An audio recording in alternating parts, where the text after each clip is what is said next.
pleasant in the body, and that heat which is very pleasant.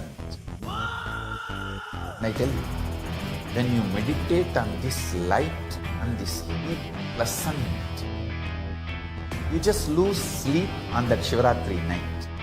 You become awake. That is what is the real context of not sleeping on that night.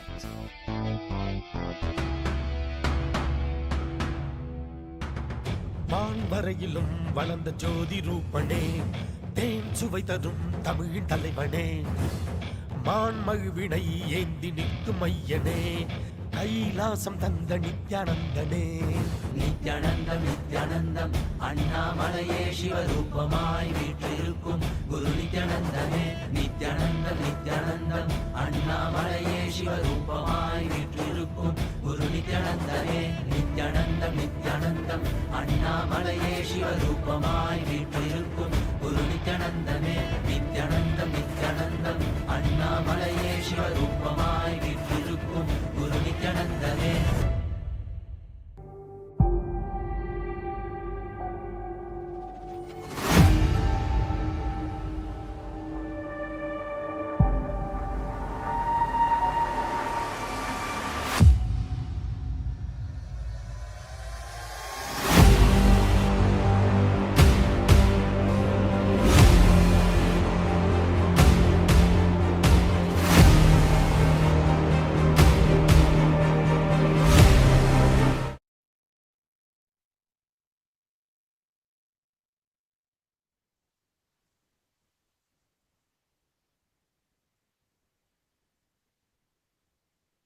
Please settle down.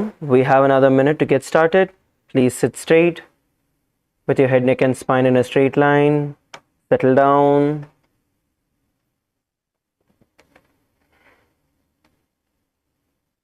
Please settle down.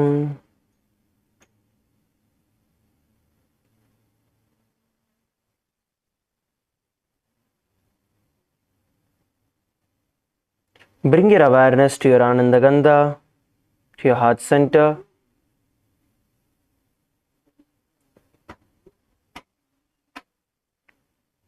Stop all the movements. Just sit.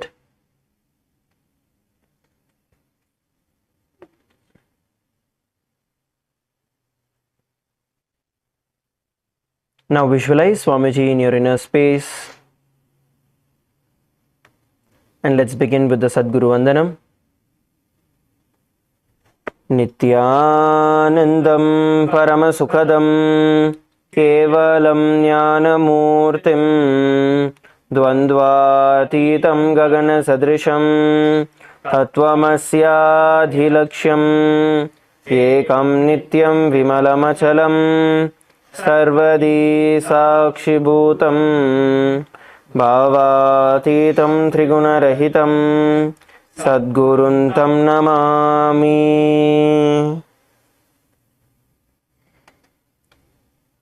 Let us now create a deep intention for the day. How you want your body to be. Visualize yourself having a strong, powerful, flexible, yogic body.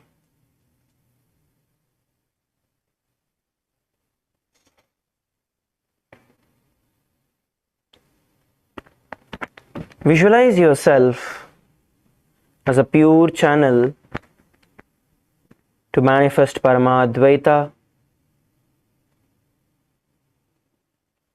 to manifest the state, space, being and the powers, the superconsciousness of Paramashiva.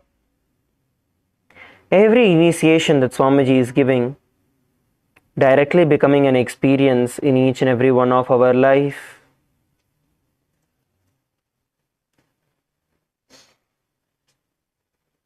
See yourself as that person already in that same space, your body being active, energetic, without any laziness, without any tiredness, powerful.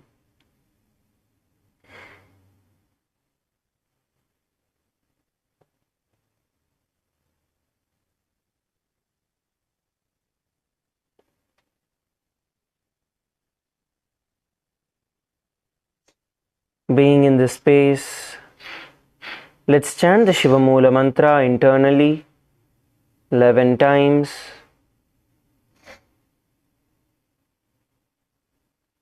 Om Ham Hom Shivaya Namaha. Om Ham Hom Shivaya Namaha. Om Ham Hom Shivaya Namaha. Om Ham Hom Shivaya Namaha. Om Ham Hom Shivaya Namaha. Om Ham Hom Shivaya Namaha. Om Ham Hom Shivaya Namaha. Om Ham Hom Shivaya Namaha. Om Ham Hom Shivaya Namaha. Om Ham Hom Shivaya Namaha. Om Ham Hom Shivaya Namaha. Om Ham Hom Shivaya Namaha. Now, let us enter into the Tattva Chamanam, the ritualistic cleansing process. So please take the Uddarni and the Panchapatram as we begin the Tattva Chamanam.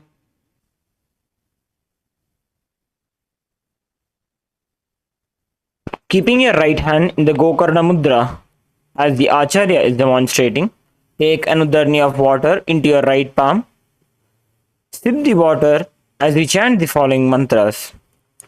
Om Atmatattvam Shodhayami Swadham. Take another Uddarni of water. Om Vidyadattvam Shodhayami Swadham. Take another Uddarni of water. Om Shivatattvam Shodhayami Swadham. Please wash your hand with an Uddarni of water. With the base of the right thumb, wipe your lips twice from the right to the left along with the mantra. Om Ham Hridayaya Namaha. Again wash your hand. With the tips of the right hand, index, middle and ring fingers joined together, touch above the upper lip and below the lower lip. Again wash your hand. With the tips of the right hand, index finger and thumb joined together, touch the right nostril, the left nostril. With the tips of the right hand, ring finger and thumb joined together, touch the right eye, the left eye, the right ear and the left ear. Again wash your hand. With the tips of the right hand, little finger and thumb joined together, touch the navel center, the right chest, the left chest. With the tips of all 5 fingers joined together, touch the top of the head, the right shoulder, left shoulder and then the heart center. Again wash your hand. Let us now enter into the Sankalpa. Please clasp your hands and place them on the right thigh. Om Mamopat Samasta Duritakshaya Dwara Bhagavat Shri Nityananda Paramashiva Prityartham Shri Nityanandeshwari Paramashiva Shakti Sameta Shri Nityanandeshwara Paramashiva Prityartham Cha Shubhe Shobhane Muhurte Adya Brahmanaha द्वितीय परार्धे श्री श्वेतवराह कल्पे वैवस्वतमन्वन्तरे अष्टाविंशतितमे नित्ययुगे प्रथमे पादे जम्बूद्वीपे भारतवर्षे भरतखण्डे मेरोः दक्षिणे पार्श्वे शकाब्धे अस्मिन् वर्तमाने व्यवहारिके प्रभवादीनां षष्ट्याः संवत्सराणां मध्ये क्रोधिनाम संवत्सरे उत्तरायणे लक्ष्मीवेङ्कटेश्वर ऋतु कुम्भमासे कृष्णपक्षे दशम्यां शुभतिथौ स्थिरवासरयुक्तायां मूलानक्षत्र वज्रयोग वणिजकरण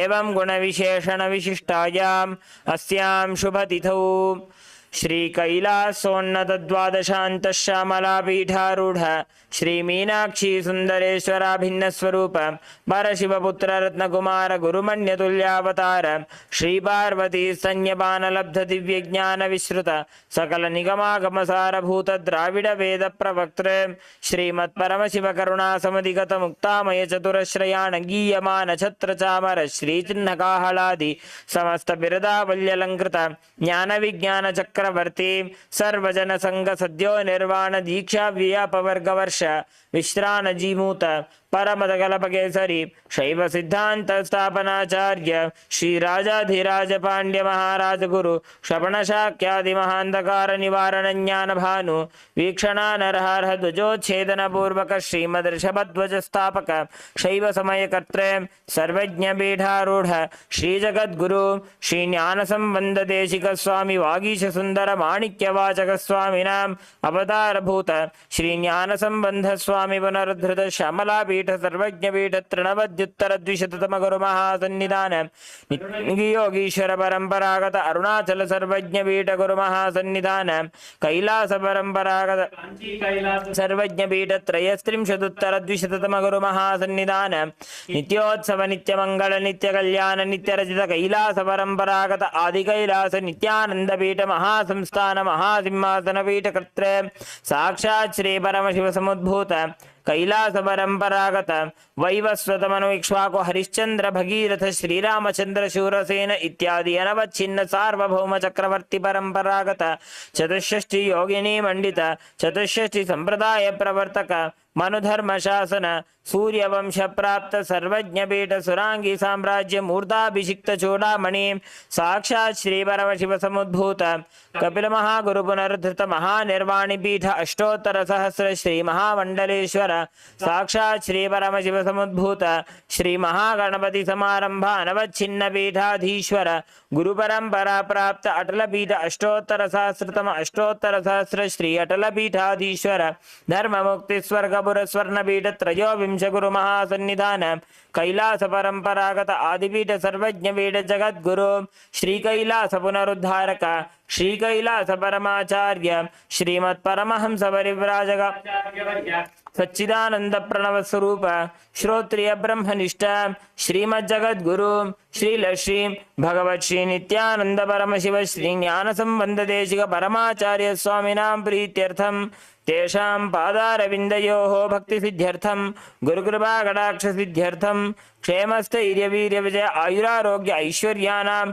अभिवृद्ध्यर्थम धर्मार्थकाममोक्ष चतुर्विध फल पुरुषार्थ सिद्ध्यर्थम समस्त दुरितोपशान्त्यर्थम समस्त मंगलावाप्त्यर्थम भगवत् श्री नित्यानंद परमशिव प्रसादेन सकुटुम्बस्य ज्ञान वैराग्य जीवन मुक्ति प्राप्त्यर्थम पूर्ण आरोग्य युक्त दृढ़गात्र यौगिक शरीर सिद्ध्यर्थम परमशिव शक्ति आविष्करणार्थम नित्यानंद योगाभ्यासम करिष्ये.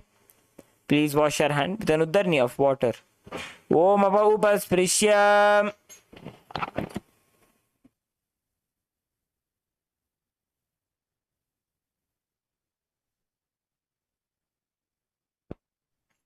Now, please put your Panchapatram and Uddharni aside.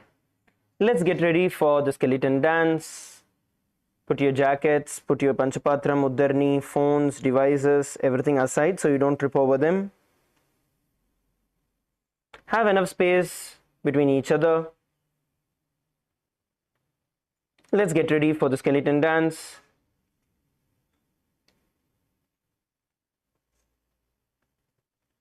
Let's get ready for the skeleton dance. Now, slowly start moving your body in a free way. You're going to start visualizing yourself as a skeleton. just made of bones.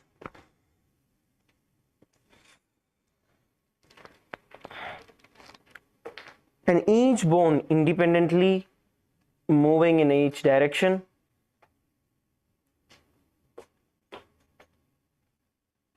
Just like how if there are 5 snakes in your body, each moving in different direction, how it would be. That way, start shaking your body vigorously with the inside visualization as a skeleton. Let's begin the skeleton dance.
Shake, shake, shake, shake, shake, shake, shake.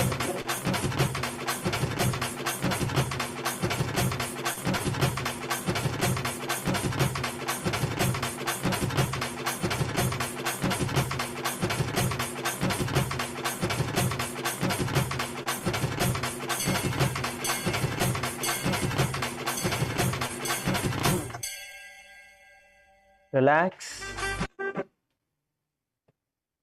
Just stand still. Stay where you are. Completely stop all the movements. Bring your awareness to your breath. Inhale and exhale deeply. Inhale and exhale deeply.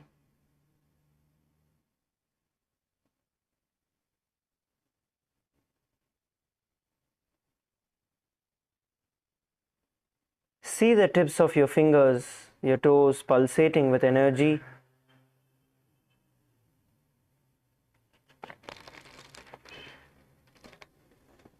Your whole body radiating intense energy, heat. Inhale through every pore of your skin.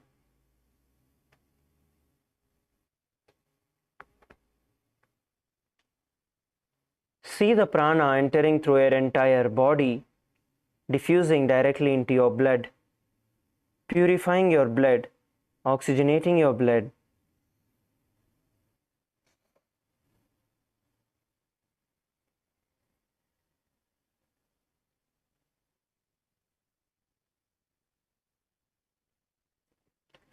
Now, slowly relax, adjust your mats,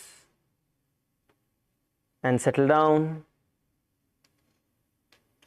You can adjust your mats and settle down.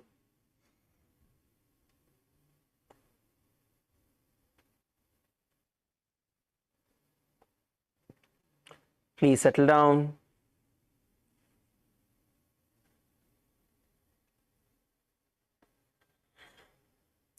Good. Let's now continue from where we left. The next asana which we are going to be starting with today is going to be the Sarathasana. In Sarathasana, you're going to lie down on your belly with your toes extended.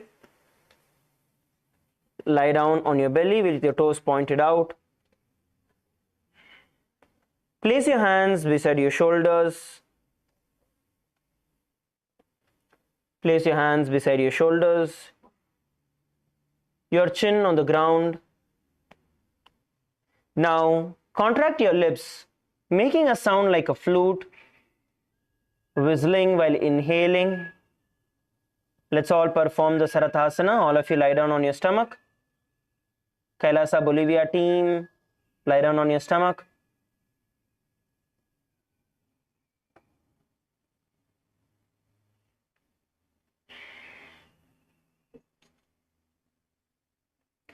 Toes pointed outward.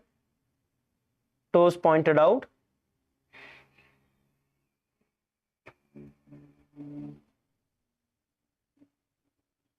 Place your hands beside your shoulders. Inhale, making a whistling sound through your lips.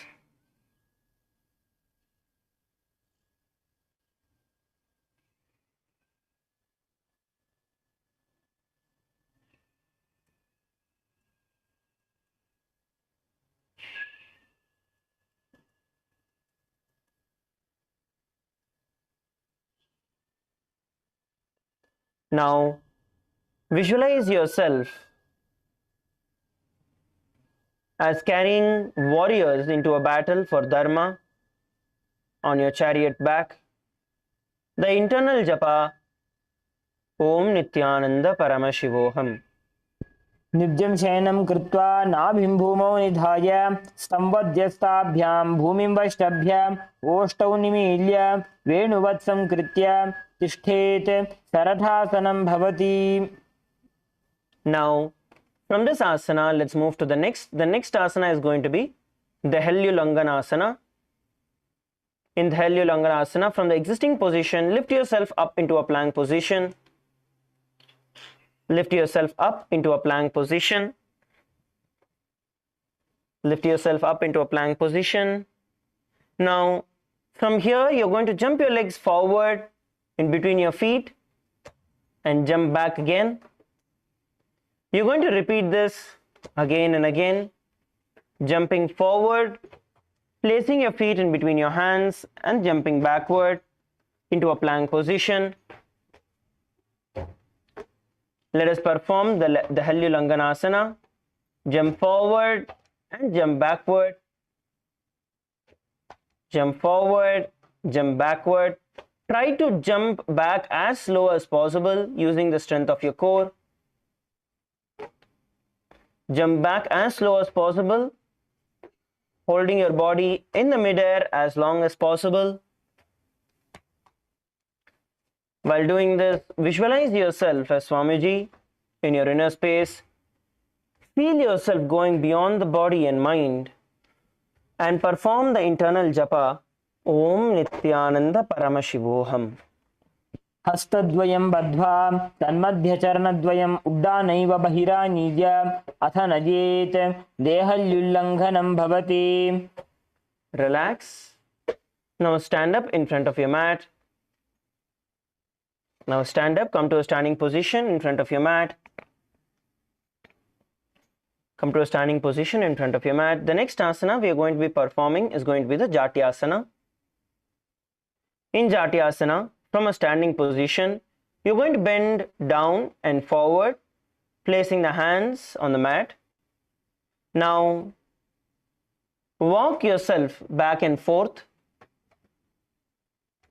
in this position. Try to keep your knees as straight as possible. But if there's a slight bend, it is okay. But bring your palms all the way to the ground. Bring your palms all the way to the ground in front of your feet. You're going to visualize yourself as a wise 60-year-old elephant walking forward and back. Come on, let's all perform the Jatyasana together. Try to bring your knees as straight as possible while placing your palms on the ground. Visualize yourself as a huge elephant walking forward and backward. The internal japa, Om Nityananda Paramashivoham. अथ जात्यासनं वक्ष्ये येन जातिस्मरो भवेत् हस्तान्द्रिभूमौ च गमनम् आगमनं ततः. Relax. Now please stand up. Please come to a standing position.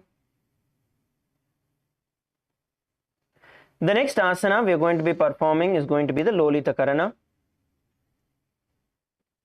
Now place both the hands on the sides as you're standing in the Aramandi position.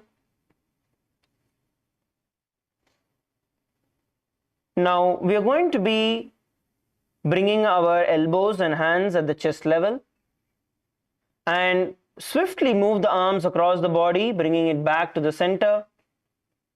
Tilt the head back and open the chest up towards the sky, moving the head in all the directions. Let's perform the Lolita Karana.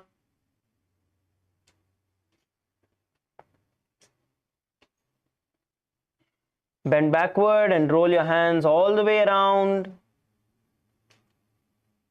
performing the Lolita Karana.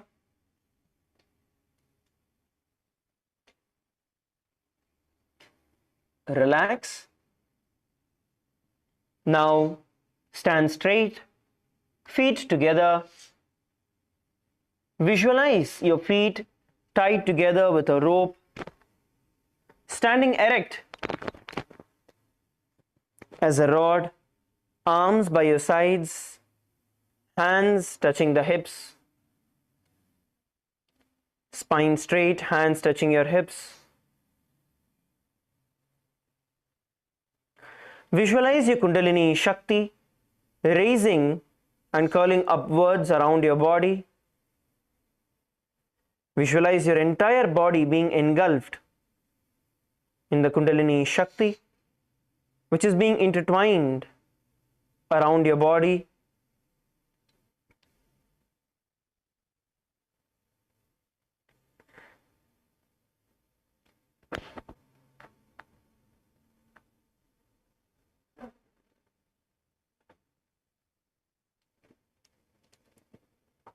Have the internal japa Om Nityananda Paramashivoham. अथ सर्पासनं वक्ष्ये वायुपानाय केवलं शरीरं दण्डवत् तिष्ठेत् रज्जुबन्धस्तु पादयोः वायवी कुण्डली देवी कुण्डलाकारमङ्गुले. Now, from the standing position, we are going to enter into the Ushtra Sadhanasana. In the Ushtra Sadhanasana, you're going to bend down, placing all the fingers on the mat and stand on top of your feet, on top of your fingers.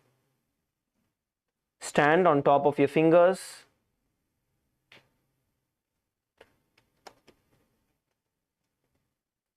Now you're going to move forward and backward, visualizing yourself as a camel in your inner space. Bend down, place your palms on the ground, place your feet on top of your fingers, holding on to your toes. Walk forward and backward, visualizing yourself as a camel in your inner space. Please continue to walk.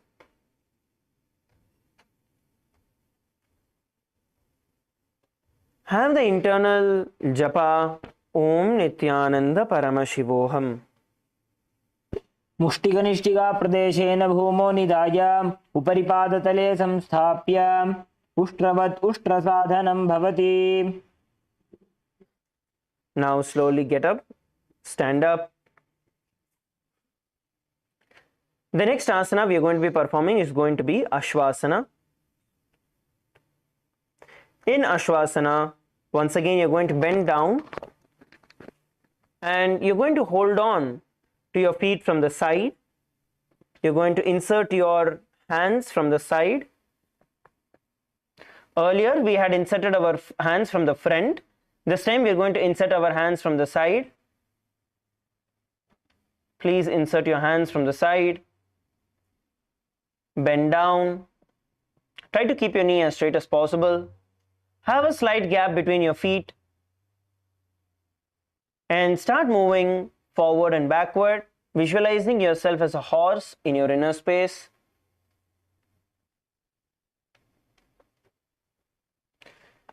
Visualize yourself as a horse in your inner space.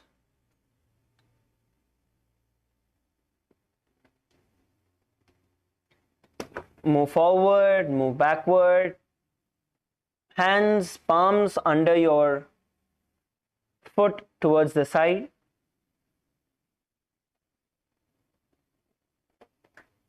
Move forward and backward. Now have the internal japa Om Nityananda Paramashivoham. मुष्टिकनिष्ठिका प्रदेशेन भूमौ निधाय उपरिपादतले संस्थाप्य अश्ववत् शरीरं चलनीयम् अश्वासनं भवति. Stand up. Please come to a standing position. The next asana we are going to perform is going to be the Kapota Nitakasana. In Kapota Nitakasana, as you stand with your feet together, stand straight with your feet together. Now interlace your hands behind your back. Interlace your hands behind your back. Now pull them down towards the calf, opening your chest up.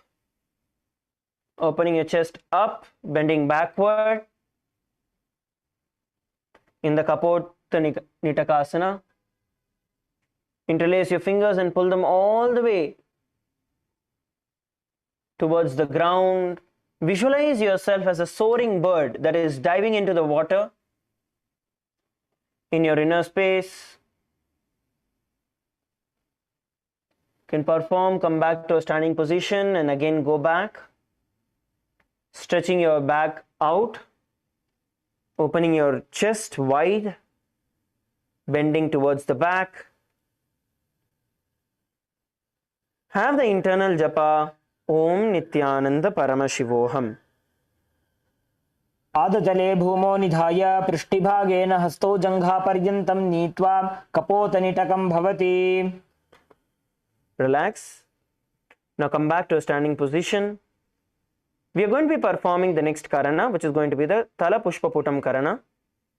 In this karana, first we are going to be standing in the Aramandi position, heels together, feet slightly apart. Now stand tall with your palms together in the Namaskara Mudra.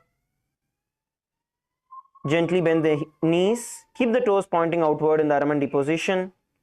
Now simultaneously open up the palms, raising one heel off the ground, slightly lowering the waist and the shoulder of the respective heel. Visualize you're holding and offering a bouquet of flowers to Paramashiva. Repeat it on the other side, coming back to a standing position and offering the flowers on the other direction. Tala Pushpaputam Karana.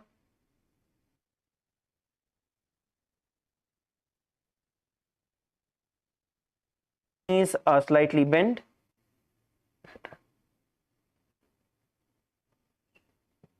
That your knees are slightly bent. Offer the flowers. Visualize yourself offering flowers at the feet of Swamiji on both the sides.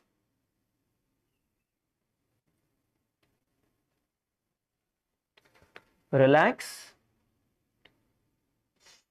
Now the next asana we are going to be performing is going to be the Khadgasana.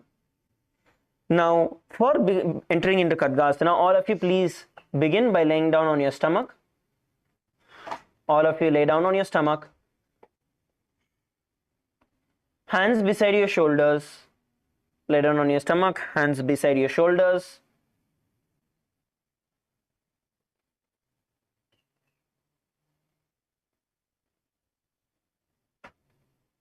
Now jump your feet forward towards your hands and stand up. Jump your feet towards the hands and stand up. Bring your palms together, forming the horn of a rhinoceros.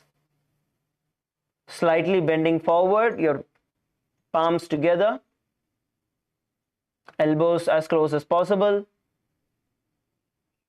Bringing the palms together, forming the horn of a rhinoceros. It is not Namaskara Mudra, it is bent forward and down. Your palms in front of you. Visualize yourself as a rhinoceros in your inner space. And the internal japa Om Nityananda Paramashivoham. नुजसरटमासनं कृत्वा पादतलाभ्यां भूमिं वष्टभ्य उत्तिष्ठेत् खड्गासनं भवति. Relax, stand up. Now, the next asana we are going to perform is going to be the Utthanotanam. In Utthanotanam, we are going to be sitting down into a squatted position all the way to the ground, and then we're going to stand up again. So sit down and up, performing squats as much as you can. This is Utthanotanam. Let's all perform the Utthanotanam. Sit down as much as you can towards the ground, and then come up to a seated position, come up to a standing position again, and go down. Repeat this, visualizing Swamiji in your inner space, and the internal japa Om Nityananda Paramashivoham. पुनः पुनः उत्थातव्यम् अस्थितव्यम् इति उत्थानोत्थानं भवति. Relax. Now from the standing position, raise your arms over the head and jump up repeatedly. So you're going to raise your hands above the head and jump up. Up. You're going to raise your hands above the head and jump up.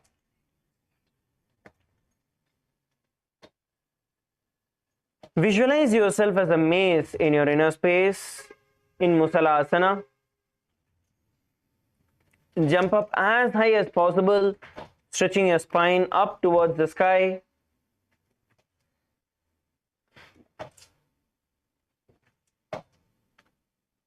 Have the internal japa Om Nityananda Paramashivoham. सरलं स्थित्वा ऊर्ध्वं बाहु नयेत् वारं वारम् उड्डानं कृत्वा नयेत् मुसलासनं भवति. Relax, stand. Just inhale and exhale. Catch your breath.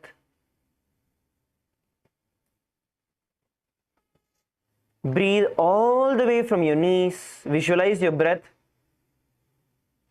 flowing in all the way from your knees. Take a long, deep breath.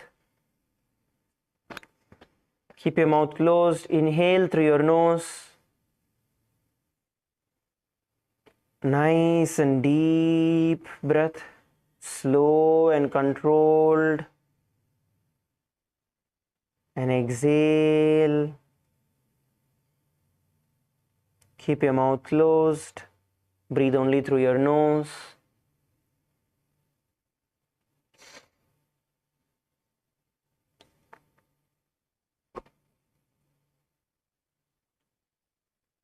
Inhale and exhale.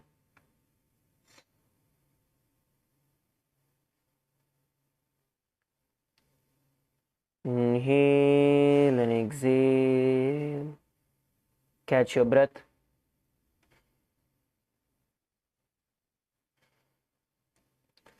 Now relax. Let's now enter into the next asana, which is going to be the Uchchir Shaka. In the Uchchir Shaka, as you're standing, you're going to pull one sole of your foot towards your belly. Pull one foot towards your belly as high as you can, either till your thigh or till your knee or all the way to your stomach. How much ever you can, pull it up. Now, as you're holding on to one foot, you're going to go down towards the ground on one foot as much as you can and pull yourself up again.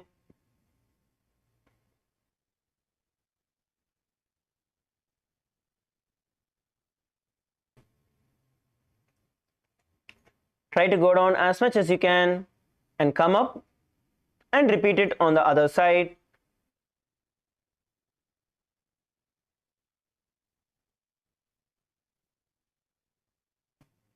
The Uchchir Shaka. Go down as much as you can with one foot up. How much ever you're able to sit and bend. Bend down that much and come up. And then switch the foot and do it on the other side.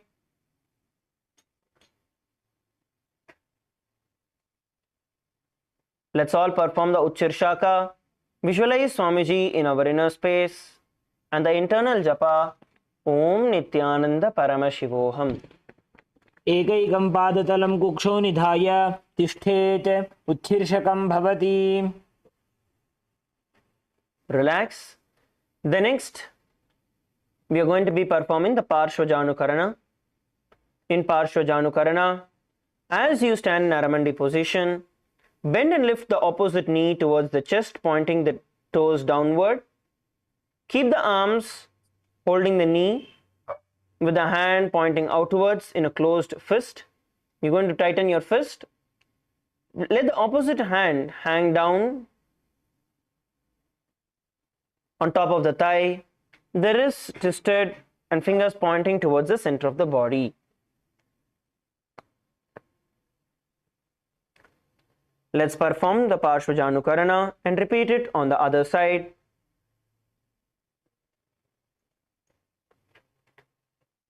Lift your knees up. Make sure that your wrists are clenched together. Your fingers are clenched together. And the other hand on your thighs, fingers pointing.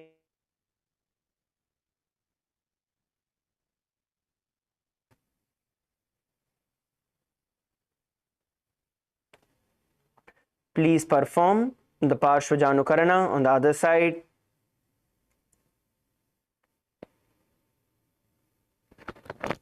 Now relax. We are now going to enter into the next asana, which is going to be Tandavasana. Tandavasana with one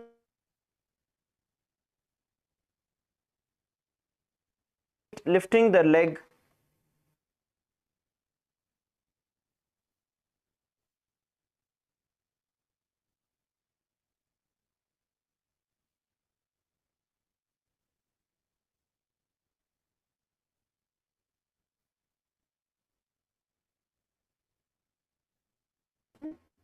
If you're not able to get up, use your hand. You can support your body with that and then stand up again. If you're able to do it, then straighten your leg out in front of you and then sit down and then come up again. You can take the support of your hands by pushing yourself off the ground. Let's perform the Tandavasana together. Please perform the Tandavasana together. We are only going to do it on one side, not on the other. While doing this, visualize yourself dancing as Lord Shiva in your inner space and the internal japa Om Nityananda Paramashivoham. एकेन पादेन स्थातव्यं ताण्डवासनं भवति. Relax. Shake your feet out. Shake your feet out. Please shake your feet out.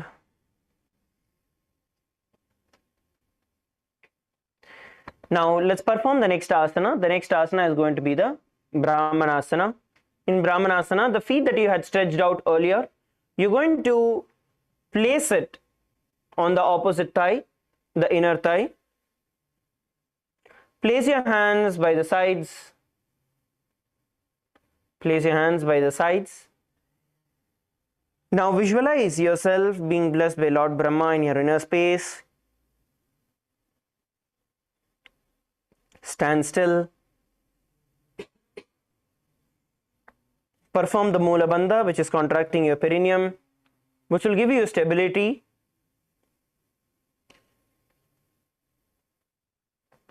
Bring your gaze to one point in front of you.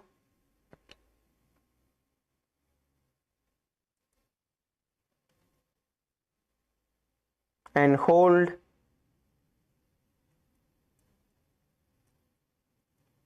Bring the internal japa Om Nityananda Paramashivoham. ब्राह्मण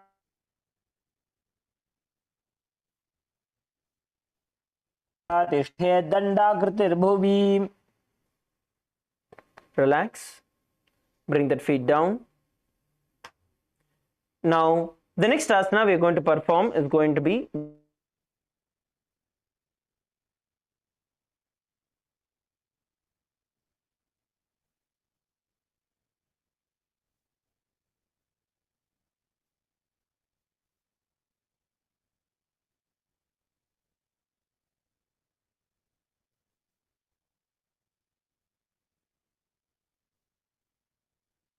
Simultaneously cross the left arm below the right, bringing the palms together.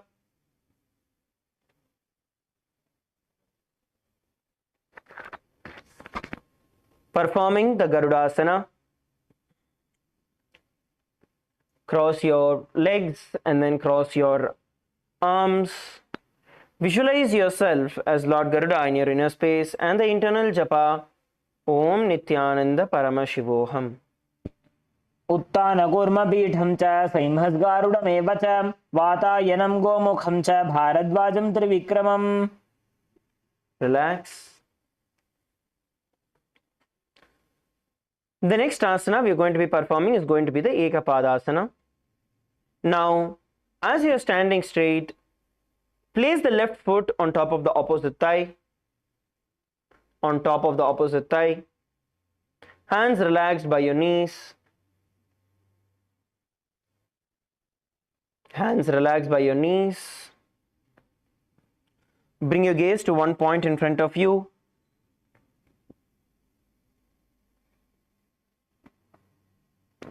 And balance yourself.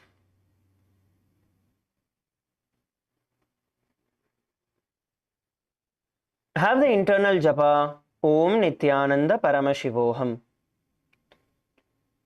दक्षाङ्घ्रिम्बामपादस्य जङ्घोपरि निधाय च द्वयः पाणिं जानुपार्श्वयोः स्पृशेत् कुमितलाङ्घ्रिणा एवं विधासना यत्र तत्रैघ्र्यासनं भवेत्.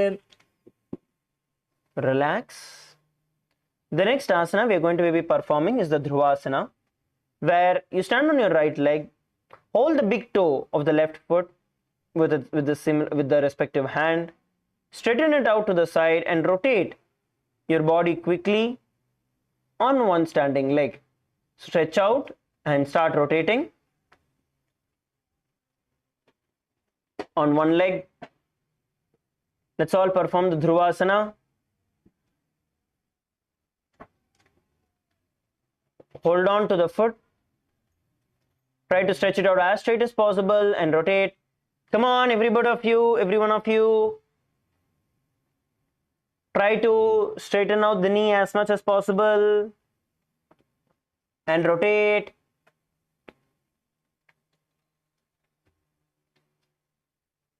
Rotate, rotate, rotate.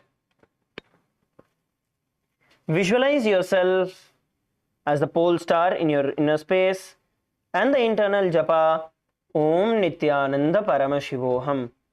एकेन हस्तेन दण्डरूपस्य एकस्य पादस्याग्रं धृत्वा इतरपादतलं भूमौ निधाय त्वरया भ्रमणं कर्तव्यं. ध्रुवासनं भवति.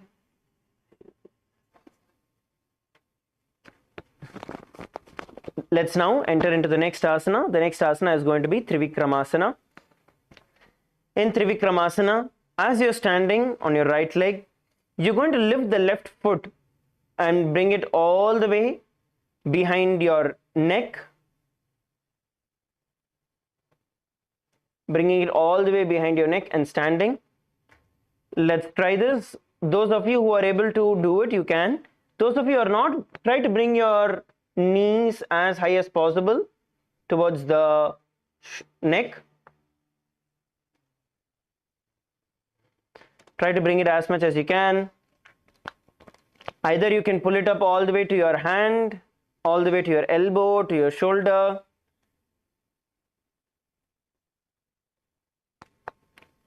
Pull your body up as much as you can.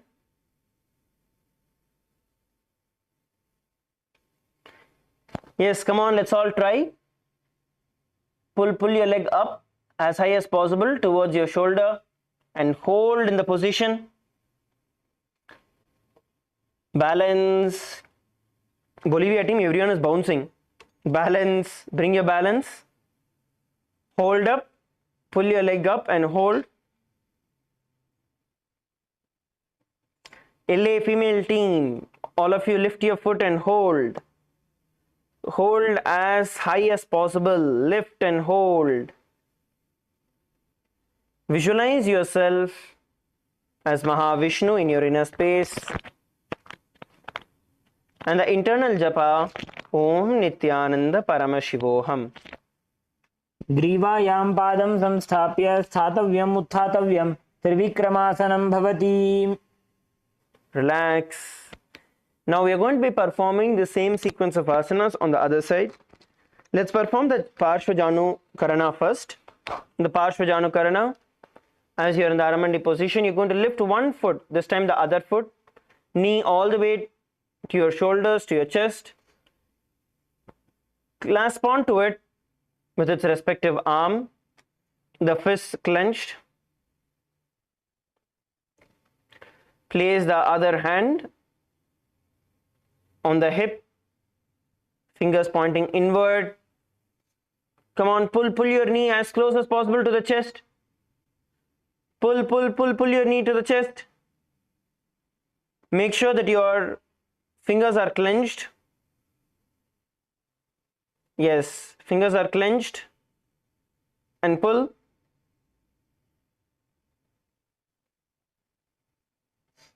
Relax. Let's now perform the Tandavasana on the other side. Now, as you're in a standing position, straighten one leg out in front of you and sit down and come up. This is the Tandavasana. You can do it with the support of your fingers. Support your body up with your hands. You can slightly bend your knees. Yes, sit down, try to sit down and then come up. We'll do the negative of this, which is once you stand up, stretch your feet out and just sit down. Sit down slowly with the support of your hand. Yes, now relax, bring both your feet together on the ground and come up. Now leg out. Slowly come down, supporting with your hands, and stand up normally with both your feet.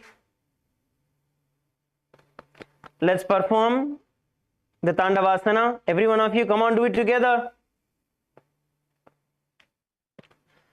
Visualize yourself as Paramashiva dancing in your inner space and the internal japa Om Nityananda Paramashivoham.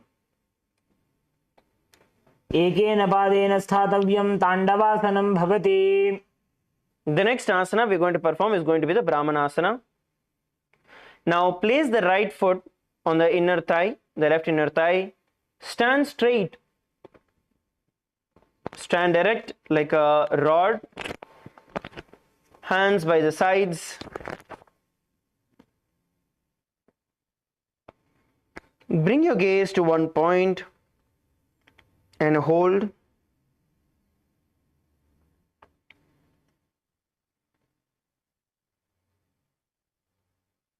Hold the position. The Paramashivoham. ब्राह्मणासनमावक्षे यत्कृत्वा ब्राह्मणो भवेत् एकपादमुरौ दत्त्वा तिष्ठेद्दण्डाकृतिर्भुवि. The next asana we are going to be performing is going to be Garudasana 3. Now stand tall, wrap the left leg over the right knee. If you did the other way earlier, you're going to do this the opposite direction. Tuck the right toes around the left calf. Now simultaneously cross the right arms below the left, bringing the palms together. Bringing the palms together.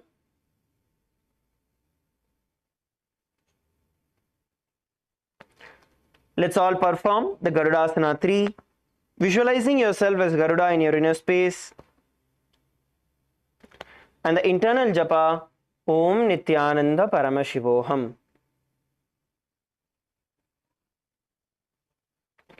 उत्तानकूर्मपीठं च सैंहस्गारुडमेव च वातायनं गोमुखं च भारद्वाजं त्रिविक्रमम्. Relax. The next asana is going to be the Ekapadasana. Stand straight on your left leg, right leg on top of the opposite thigh.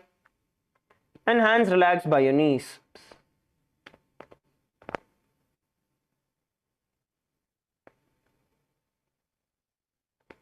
Hands relaxed by your knees. Please stand in the Ekapadasana. Your foot is on top of the thigh, not in the internal thigh, right on top of the thigh. Now, visualize Swamiji in your inner space and the internal japa Om Nityananda Paramashivoham. दक्षां घ्रिम्वामपादस्य जङ्घोपरि निधाय च. Relax. Now come to a standing position in front of you. The next asana we're going to be performing is going to be the Dhruvasana. Now, with the other foot stretched out, hold on to the other foot, the big toes in the Prana Mudra, stretch it out and rotate. Stretch it out and rotate.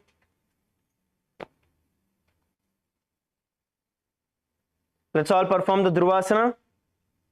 Come on, knees stretched out. Hold on with your foot. Hold on to your foot with your hand in the Prana Mudra and rotate.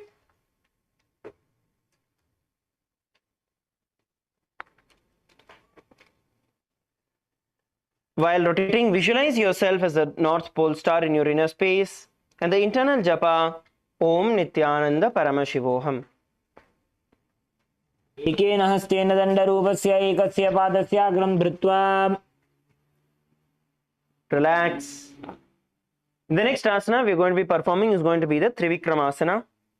In Trivikramasana, we're going to perform this on the other direction, other side. You're going to lift one foot and place it behind your neck and stand while your arms are beside your side. This is Trivikramasana. Let's all do it in our comfortable positions. Lift the foot as high as possible and hold.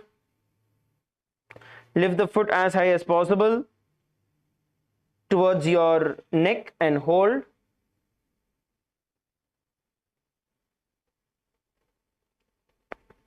Come on, every one of you lift.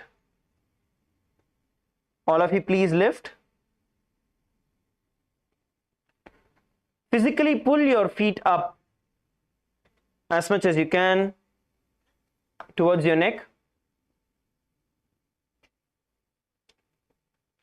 Visualize yourself as Mahavishnu in your inner space and the internal japa Om Nityananda Paramashivoham. ग्रीवायां पादं संस्थाप्य स्थातव्यम् उत्थातव्यं त्रिविक्रमासनं भवति. Relax. Stand on both your foot. Relax. The next we are going to be performing is going to be the Samanaka Karana. Just stand with your feet close together, toes slightly pointed out, both the hands by the sides of your body. Just stand still.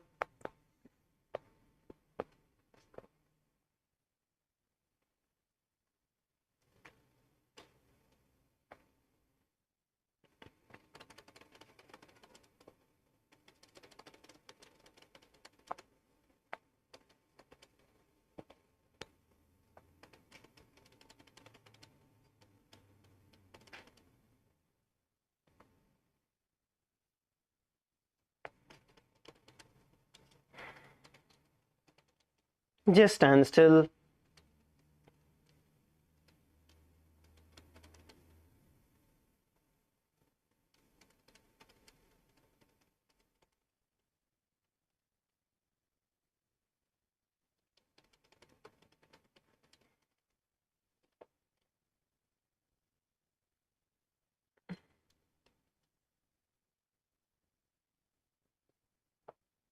Now, let's enter into the next asana. The next asana is going to be the Gorak Janjali Asana. Now, stand erect and then bend forward, bringing both the hands underneath your knees. Bringing both the hands underneath your knees and making a finger lock, and sit in a squatting position. Let the finger lock touch the navel center.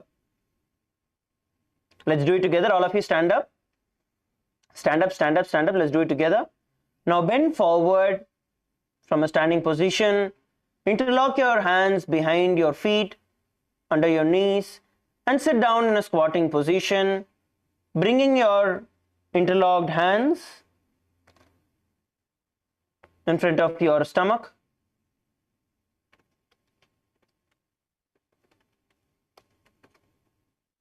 Hold the position. Hold the position.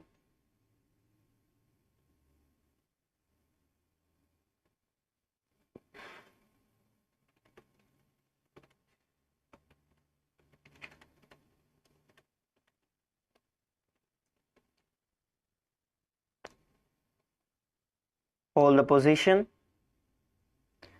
Visualize yourself as Gorakhnatha in your inner space and the internal japa Om Nityananda Paramashivoham. प्रथमः युबोहोजेम बाहुरी नीचो पुनिहोवेम दोवु कर दोवु जंगा मदिनी की विधा पोचे. Now let's enter into the next asana. The next asana is going to be the Kanshyasana. Now insert your hands between the thighs and the calves and wrap it behind the butt. Squat down. Hold the hands behind. You can see your hands have moved under the butt. Okay. Hands interlocked under the butt. Sit down in a squatted position. Keep the chest upright. Keep the chest upright. Yes, look forward. Open your chest. Hold the position.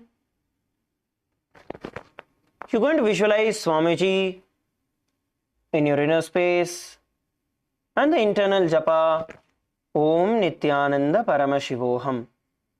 ऊर्ध्वमध्यात् हस्तौ निवेश्य नितम्बं धृत्वा पादतलाभ्यां भूमिं वष्टभ्य तिष्ठेत्. काञ्च्यासनं भवति. Okay, relax. The next asana we are going to be performing is going to be the Bhairavasana. Now bring your feet together and interlock your hands behind your butt with your feet together. Sit straight.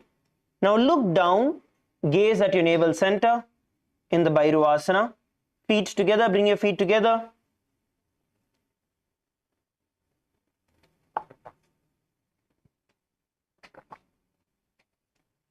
Bring your feet together. Visualize yourself as Bhagavan Kala Bhairava in your inner space and the internal japa Om Nityananda Paramashivoham. If you lost your balance, pull yourself back up. Get into the position again.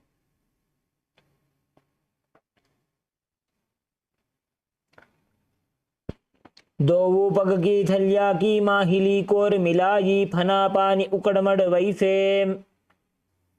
Relax. The next asana we are going to be performing is going to be the Varahasana. Now sit down in a squatted position. Feet together. Now slightly move the toes apart. Feet together, slightly toes apart. Bring your elbows up close towards the head and palms joined facing downward behind the back. You can see how the hands are positioned. Heels together, toes slightly apart.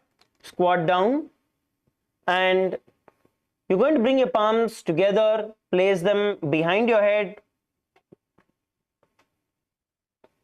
and elbows as close as possible to your head. Visualize yourself as Varaha, the Varaha avatar in your inner space and the internal japa Om Nityananda Paramashivoham.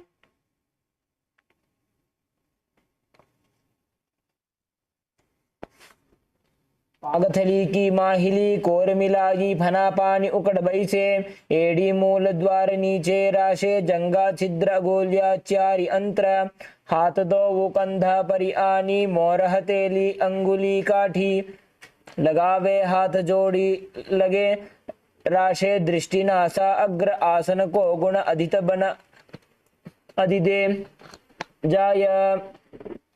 Relax.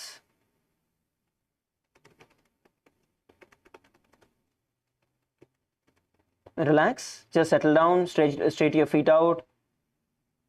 Shake your feet out.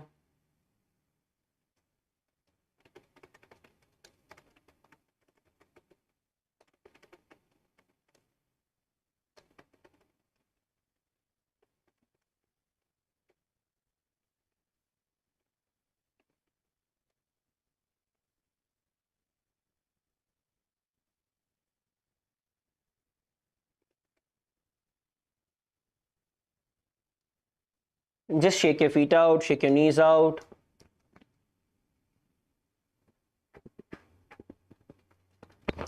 Good. Let's now enter into the next asana. The next asana is going to be the Priptasana. In Priptasana, once again come back in a squatted position, heels touching together, heels together. Bring your hip to the same level as your knees, which means you have to slightly lift your butt off the ground. Bring your hips the same level as your knees. Let the hands hang down, fingertips touching the mat in front of you. Hold on to the big toes in the Prana Mudra. Squat down further. So your hips are in the same position as your knees. Come on, LA team, males team, up, up, up.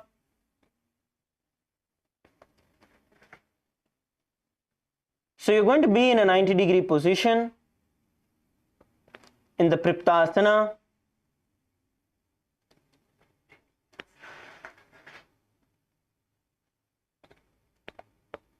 Now visualize Swamiji in your inner space and the internal japa Om Nityananda Paramashivoham. अथ उत्थासनानि पार्श्वनिद्वय सम्मील्य स्थित्वा नितम्बं जानुप्रदेश आनीय तिष्ठेत् प्रपीठासनं भवति. Stand up and relax. Shake your feet out.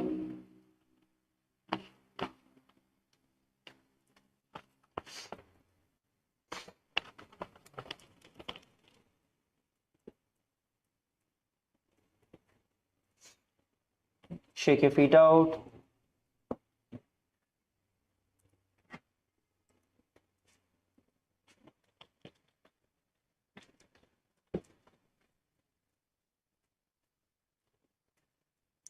Now, let's enter into the next asana. The next asana is going to be Bakasana.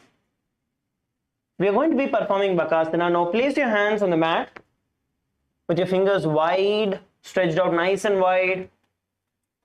Hands shoulder width apart. Bend down, hand shoulder width apart. Now, you're going to place your knees on the back of your arms. Place your knees on the back of your arms. And slowly shift your weight, the weight of your body towards your face, lifting one foot off the ground at a time and holding yourself, balancing on your hands. Let's all perform Bakasana. Okay, relax, let's do it together. This is for every one of us to be able to perform. Let's do the Bakasana together. In Bakasana, as you are in the position with your hands in front of you, now slowly come up. Okay, now place your knees onto the side of your back. Place your knees towards the side of your back as close as possible to the armpits. Once you get yourself balanced in that position, slowly bend forward, lifting one foot off the ground at a time and lift the other one. So this is Bakasana.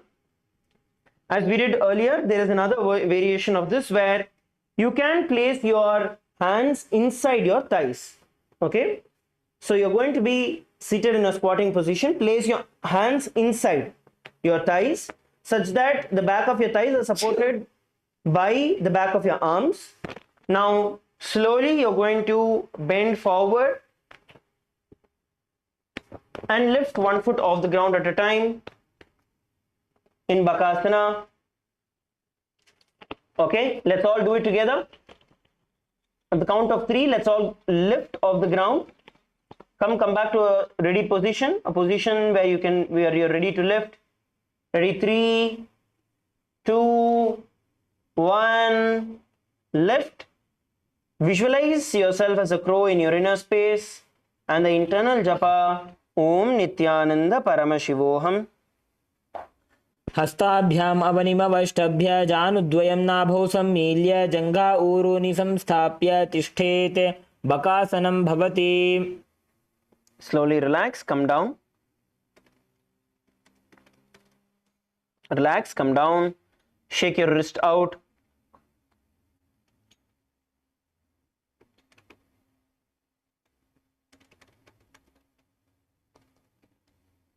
Shake your wrist out.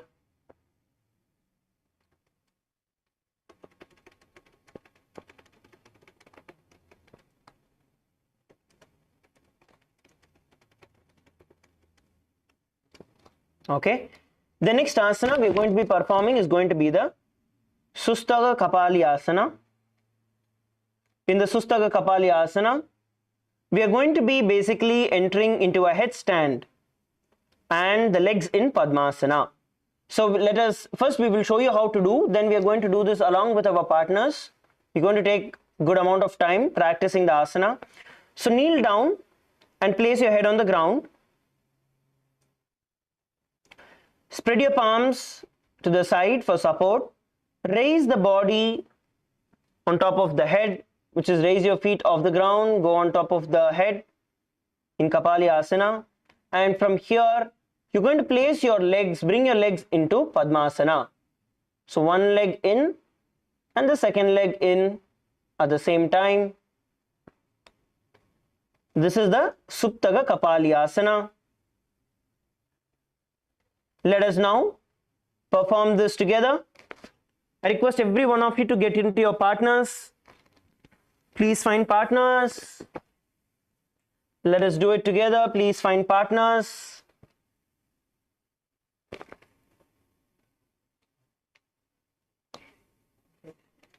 Yes, get along with your partners.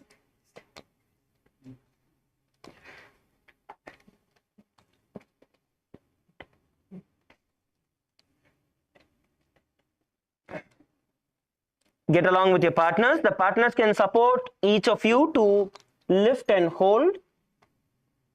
First, lift and hold yourself with your legs up straight. Once you are comfortable in that, then bend your leg either into Padmasana or Ardha Padmasana. In one or the other way, you can bend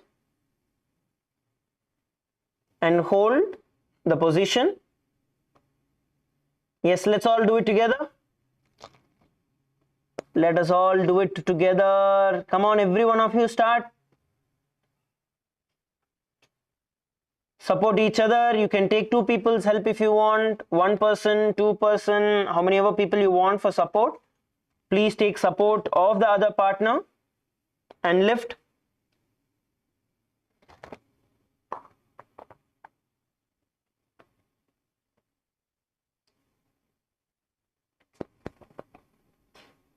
Yes, LA female team, the back rows, people at the back, please partner up, every one of you, unless you have a specific medical condition for not doing this, all of you can perform the asana. Yes, many of you are lifting your feet and then bending it, that is good. LA male team also, every one of you try. Nice, many of you are doing it without support, that's great.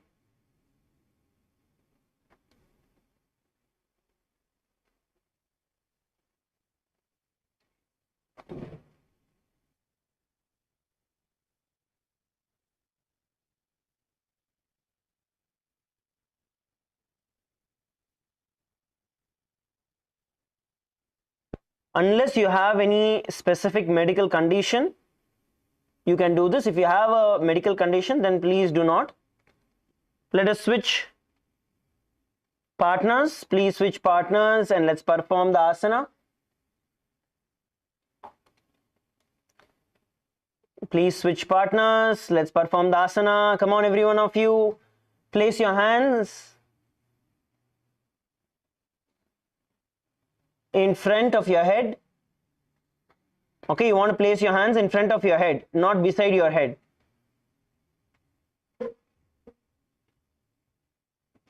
And then lift the feet off the ground.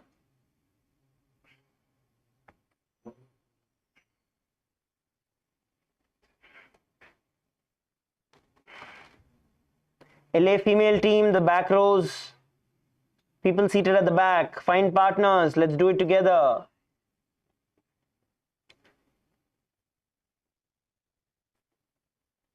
Yes, Bolivia team, you're doing a good job. Now visualize Swamiji in your inner space as you perform the asana and the internal japa Om Nityananda Paramashivoham. आसन को गुण कपाल आछौ होई.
One of you please come to a seated position. Settle down in your mat. Yes, settle down on your mat. Come to a seated position. How many of you were able to do this asana even with support? You are able to lift your feet off the ground and balance yourself on the head. Can you all raise your hands? Can you all raise your hands? That's wonderful. That's great. That's wonderful. LA team, female team, LA. How many of you were able to do this? Even lifting your body, your head off the, your feet off the ground on your head with support. Okay, good. All of you can drop your hands. Let's enter into the next one. See, the more and more, there are actually more asanas which come in variations of standing on our head. We'll be performing them more and more. As we practice, we'll be able to get them more and more perfected. Let's enter into the next asana. The next asana is going to be the Gupta asana. In Gupta asana, you're going to keep your toes flat, touching the opposite feet. Now sit down in between the feet and let the heels come outside the hips. Let the heels come outside the hips. Hands on your knees. Sit straight. Bring your gaze to the nose. Bring your gaze to the nose.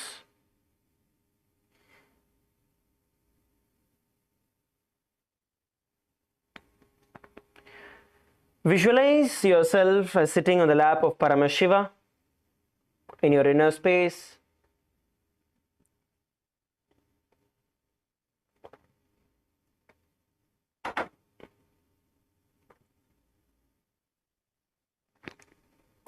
We are going to be performing the Jiva Chala Kumbhaka.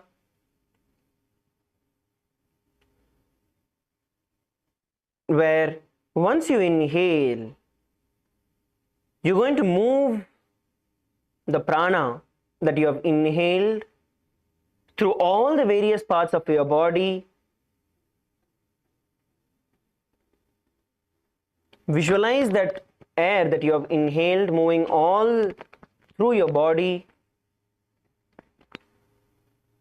and then slowly exhale and repeat.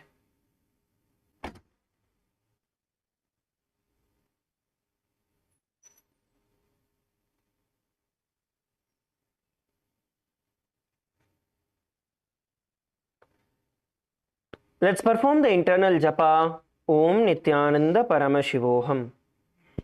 जानोर्वोरन्तरे पादौ कृत्वा पादौ च गोपयेत् पादोपरि च संस्थाप्य गुदं गुप्तासनं विदुः.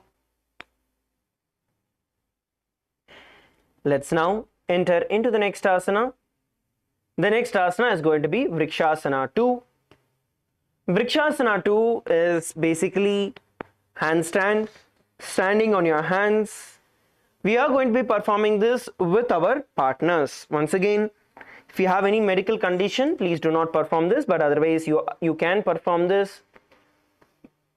Place your hands on the ground, fingers nice and wide, stretch your fingers out, firmly root them into the ground and kick your feet off the ground.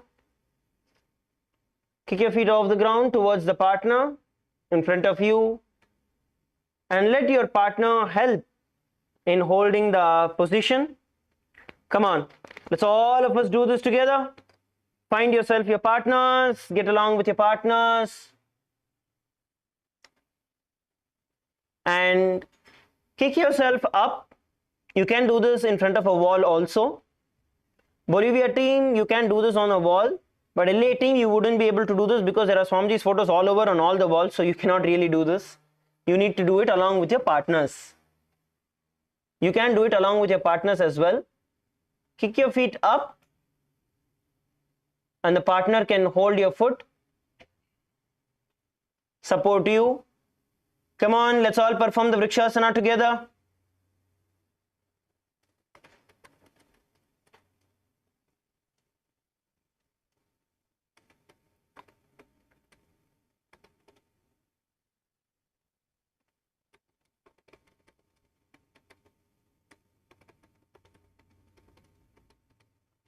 So you can relax and then repeat it with the other partner.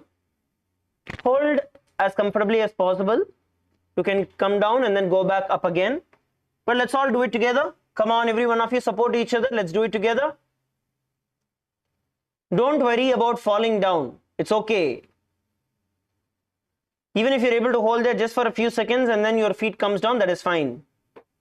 Again, kick yourself up.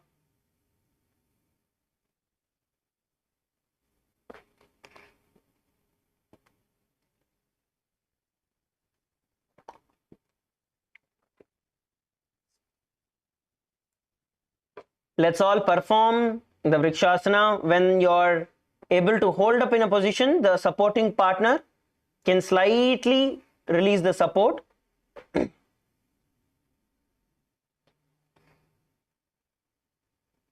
Tighten your core. When you go up, tighten your core muscles. That will help you stay in the position. Come on, every one of you lift and hold. In this position, you're going to be visualizing yourself as a tree with deep roots into the ground, and the internal japa, Om Nityananda Paramashivoham. सप्तचक्रक्षालनाय वृक्षासनविशेषकान् जननेन्द्रियदादाढ्य कोणभेदान् समभ्यसेत्. Relax. Now actually the next asana is going to be a variation of the same, so you can continue to perform. The next asana is actually going to be Shibu Asana. In Shibu Asana, we're going to place the hands together. Earlier we placed it shoulder width apart. Now you're going to place the hands together and enter into the handstand once again. In Shibu Asana, kick your feet up towards the sky and hold. This is a little more advanced compared to the previous one. Those who are able to do the previous asana, you can try this. Otherwise, let's first practice the previous asana. Come on, switch partners and continue. LA female team, some of you are lying down. Up, up, up, up. Let's get started. Switch partners and try again. Switch partners. Come on, every one of us can do. Many of you are just standing there. Find partners, switch yourself. Lift your feet up towards the sky. Now visualize the energy flowing into your third eye in this asana and the internal japa Om Nityananda Paramashivoham. दो पग जोड़ी माही Gulf मिलाए उबो होए दो हाथ जोड़ी संपुट करे. Relax. Now come to a standing position. Stand up on your mats. Shake your hands out. Rotate your shoulders. All of you rotate your shoulders. Come on up, up, up. Everyone on the mat, on your feet. Stand up on your feet. Come up on your feet. Rotate your shoulder. Rotate your wrist.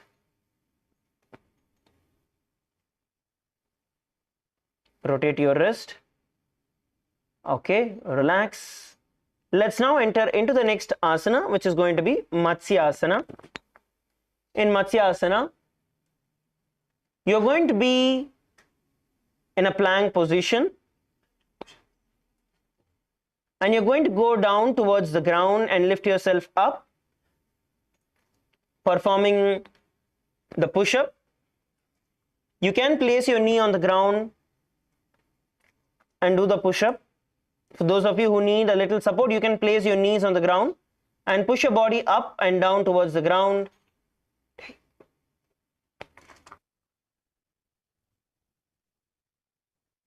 You can place the knee on the ground and push yourself up and down in Matsyasana. Yes, good. Many of you are doing it without placing it on the ground. That's good. Great. Come on, push, push and hold. Visualize yourself as a fish in your inner space. And the internal japa, Om Nityananda Paramashivoham. नुब्जं शयनं कूर्परो पार्श्वभागायाम् ऊर्ध्वकृत्य हस्ततलाभ्यां भूमिं वष्टभ्य वारं वारम् उड्डानं कुर्यात् मत्स्यासनं भवति. Relax, lie down on your stomach now. Please lie down on your stomach. Lie down on your stomach. Now, you're going to be placing your hands on the hips. Place your hands on your hips. We are going to be performing the Sarpasana 2, which is entering the position of a snake. So as you place your hands on the hip, you're going to lift the chest and move towards the left and right, just like how a snake would slither on the ground. Lift your chest slightly off the ground, move it towards the left and right, visualizing yourself as a snake slithering. The internal japa, Om Nityananda Paramashivoham.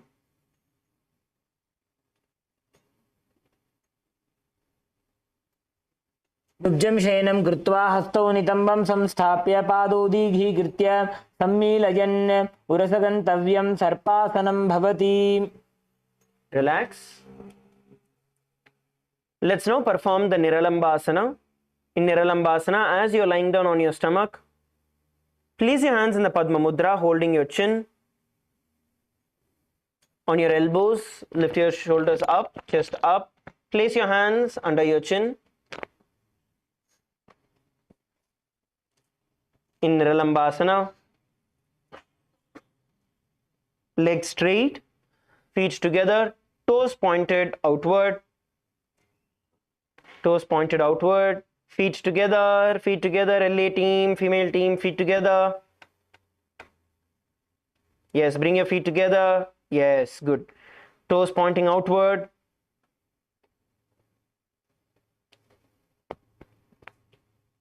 Visualize Swamiji in your inner space. And the internal japa, Om Nityananda Paramashivoham. कराभ्यां पङ्कजं कृत्वा तिष्ठेत् कूर्परया सुधीः मुखमुन्नमनोच्चायी निरालम्बनमासनं निरालम्बनयोगी स्यात् निरालम्बनमासनं निरालम्बनता ध्यानं निरालम्बनमासनम्. Now lie down on your back. Sorry, lie down on your stomach. Lie down on your stomach. Place your hands on the mat beside your shoulders. Place your hands on the mat beside your shoulders. Now you're going to straighten your elbows, lifting your chest all the way up from your hips, and bend the knees, bringing your feet as close as possible towards your head, and bend backward. Bend backward. Get your feet as close as possible towards your head. Bend all the way from your hips. As we perform the Chatrasana, hold the position. Have a nice opening in your shoulders, in your chest. Bend your neck backward. Visualize yourself as an umbrella protecting your Guru from the sun rays. And the internal japa, Om Nityananda Paramashivoham. अर्ध्यासनवस्थित्वा हस्ततलाभ्यां भूमिं वष्टभ्य नयात् छत्रासनं भवति. Relax, slowly come down. We are now going to be entering into Vajrasana. Sit on top of your knees. Sit on top of your knees. Your butt on top of the heels. Stretch your arms in front of you, palms facing down, and stretch your body out. Stretch your body out in Vajrasana. Stretch your hands out.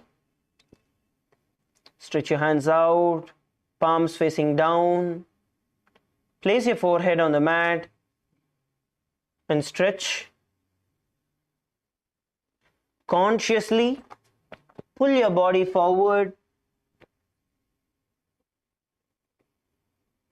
stretching yourself completely.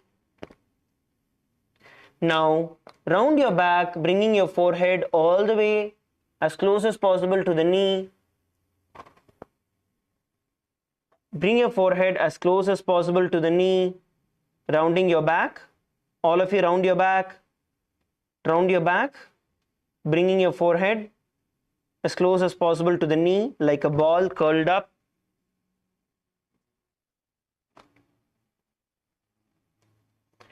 Visualize you are the weapon of Indra, Vajra in your inner space, and the internal japa, Om Nityananda Paramashivoham. इदानीं गर्भिणीनां योगाभ्यासो यथा लघु सुखप्रसवलाभाय प्रोच्यते प्राक्तने पथि दण्डपद्मभरद्वाज वीरवज्रसमानितो आसनानि सदा कुर्यात् सुदीर्घैरे च पूरकैः. Relax, slowly sit up in Vajrasana. Sit up in Vajrasana. The next asana all of us are going to be doing is going to be Meshasana. So from Vajrasana we are going to be entering into Gajasana, which is placing your hands in front. Lift the knees off the ground. Make sure that your heels are touching the ground. All of you, make sure that your heels are on the ground, the soles of your feet completely on the ground. Come on, every one of you enter into Gajasana. Please enter into Gajasana. Now from this position, you're going to be raising one hand off the ground and stamping it on the ground. Just like how a ram, a goat, would get ready to charge. Stomp the ground with the alternative hands.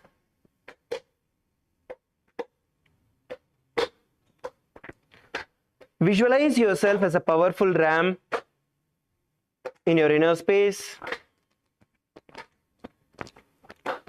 And the internal japa, Om Nityananda Paramashivoham. गजासन संस्थितो एकैकं बाहुं भूमौ ताडयेत् मेषासनं भवति. Relax. Now we are going to be doing another variation of the handstand from Gajasana. We are going to do this with our partners. First, all of you can see what we are doing. So from Gajasana, which is bent down, palms on the ground, you're going to kick your feet up into the air. Kick your feet up into the air, into a handstand position. From here, slowly bring the elbows to the ground and go up again. So this is Ajasana. Relax.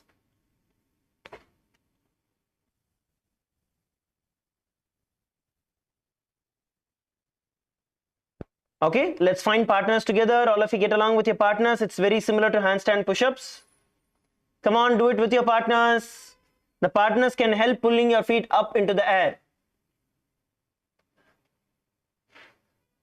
Okay, get along with your partners. Partners, partners, partners. You're going to bend down towards the ground and then go up again. You can do how many ever times you're able to pull yourself up.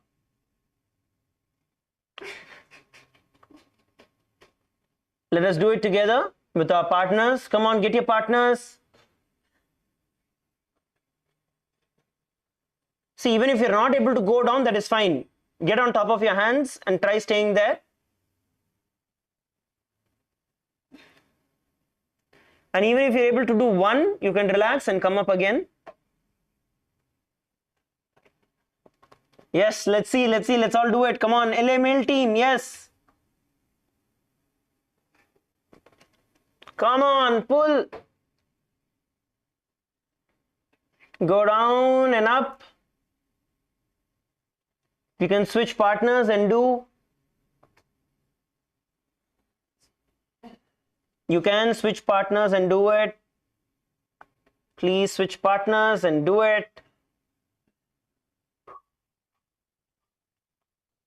Ajasana. Let's perform the asana together.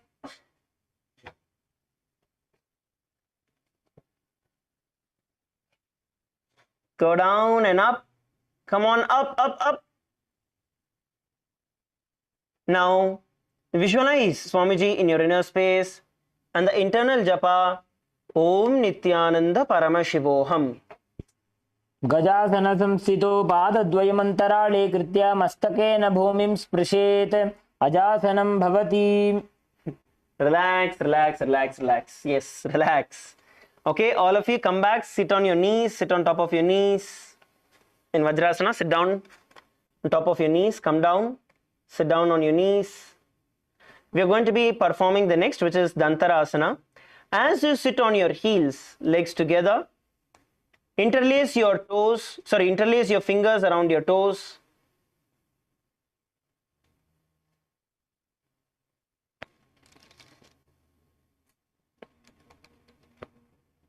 And then place your hands on your knees. Once you interlace it, then place your hands on the knees. Gaze at your nose, spine straight. Spine straight, erect. Sit up straight, straight, straight, straight. Sit straight.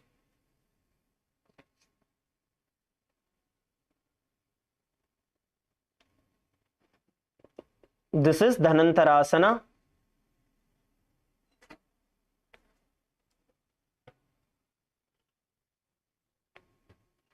Just sit.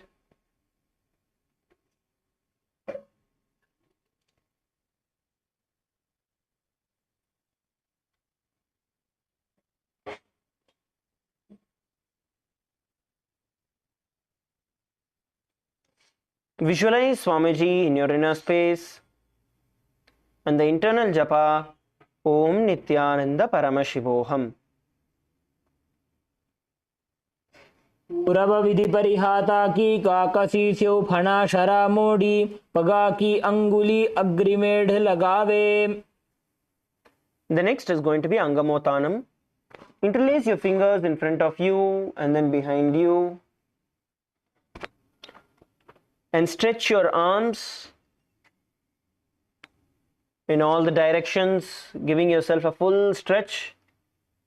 Stretch it in front of you and then behind you. Move to the right, the left, forward, and backward, up, down. Give yourself a full stretch.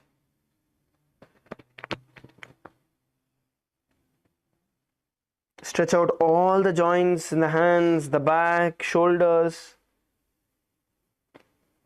Stretch, stretch, stretch, stretch, stretch.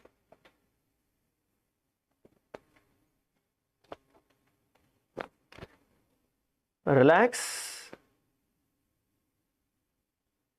The next asana we are going to perform is going to be Garudasana 4.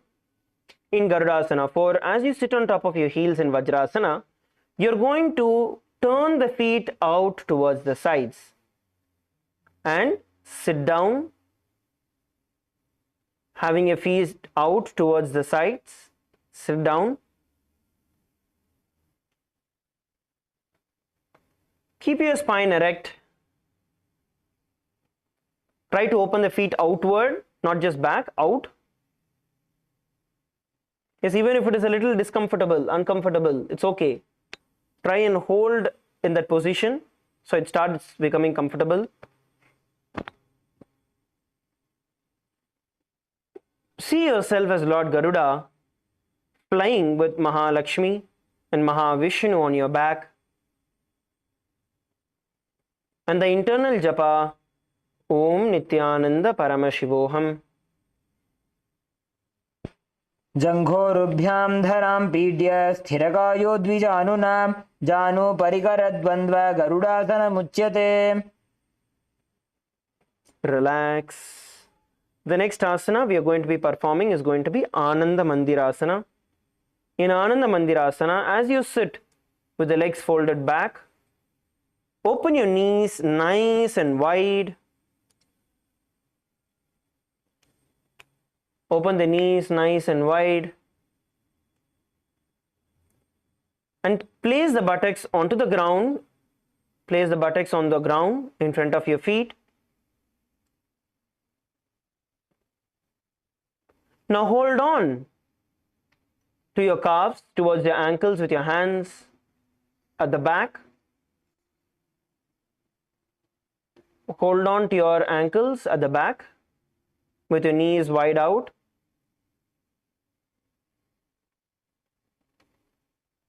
Hold on to your ankles. Now open your shoulders out, elbows straight. Open your shoulders out, chest out, open it. Crushing your back together. Visualize yourself residing inside a temple blissfully. And the internal japa, Om Nityananda Paramashivoham. अथ वक्षे वीरनाथ आनन्दमन्दिरासनं यत्कृत्वा अमरो धीरो भवत्येवेह साधकः हस्तयुग्मं पाददेशे पादयुग्मं प्रदापयेत्. Relax. Now, as you continue to be seated in this position, sit on top of your ankles. Sit on top of your ankles. Place your hands under the knees. Place your hands under the knees, knees wide apart. Widen the knees, widen the knees. Sit on your ankles, widening your knees. Hands under your knees. Bring your gaze to the nose.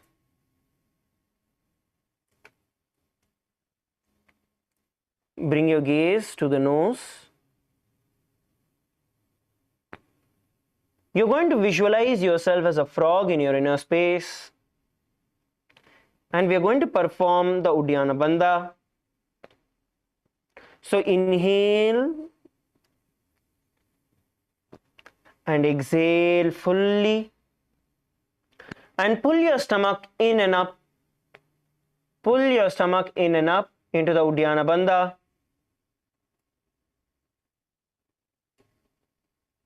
And relax.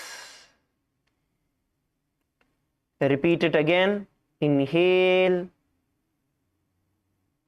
and exhale. Hold the breath as long as you can inside you.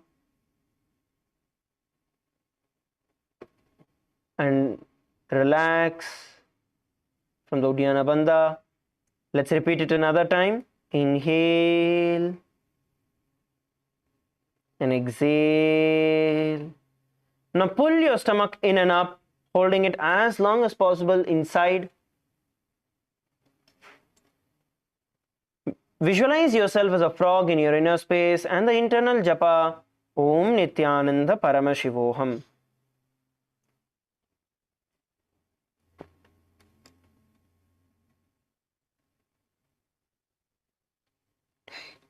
पृष्ठं सम्पीड्य गुल्फाभ्यां जान्वङ्गे सवलयाकृतिः हस्तौ पादतले क्षिप्तौ मण्डूकं पाददोषहृत्. Relax. The next asana we are all going to be performing is going to be the Narasimhasana. In Narasimhasana, keep your toes on the mat, heels up and together. Now place the perineum on top of your heels, which is sit down on top of your heels. Place the palms on the ground, spreading the fingers wide, thumbs touching together, and the base of the hands touching the toes.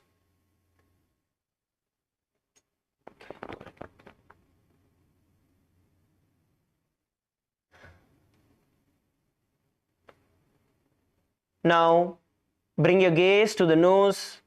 Stick your tongue out and exhale.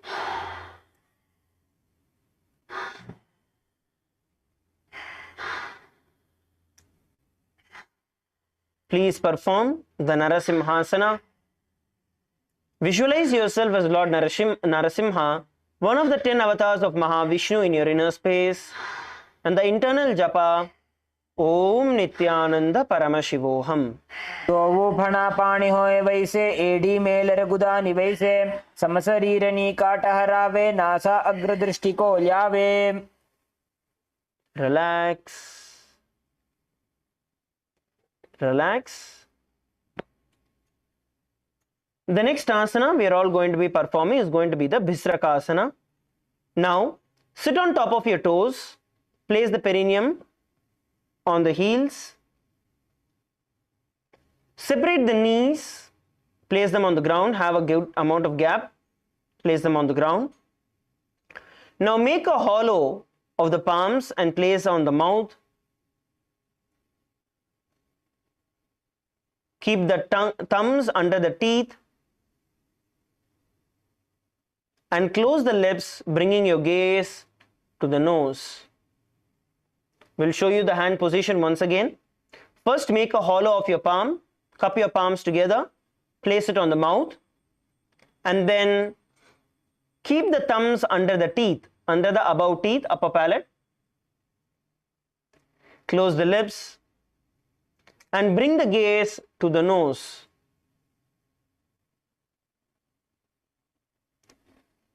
Visualize yourself as Devi Parashakti in your inner space.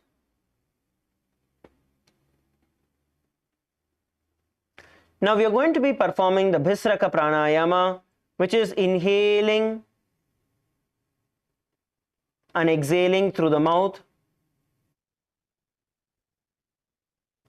Inhale through the mouth and exhale through the mouth.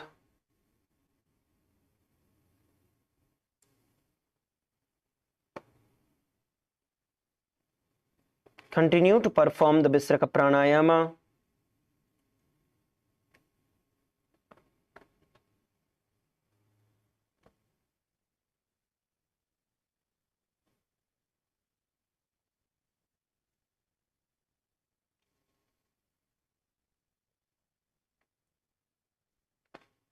Now have the internal japa Om Nityananda Paramashivoham.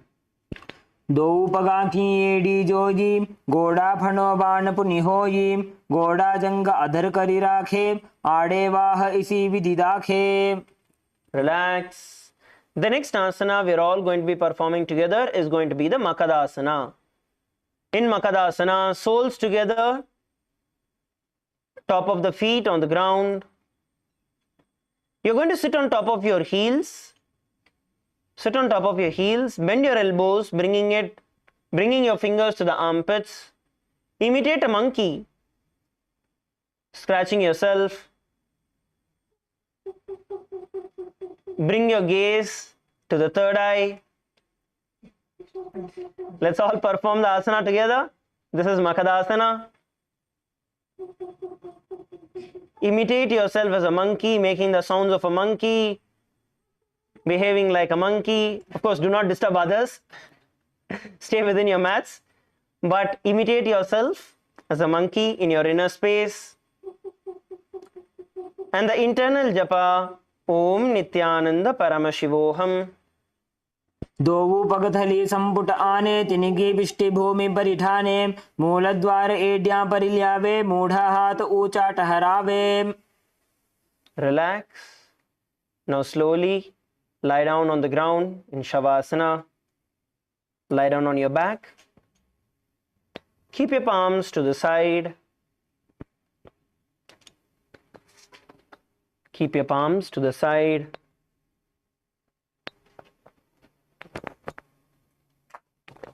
Just relax.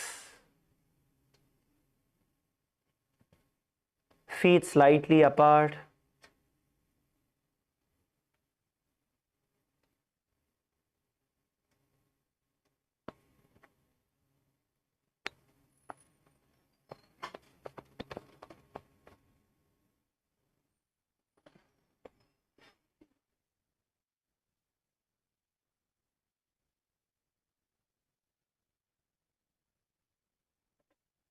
Just relax.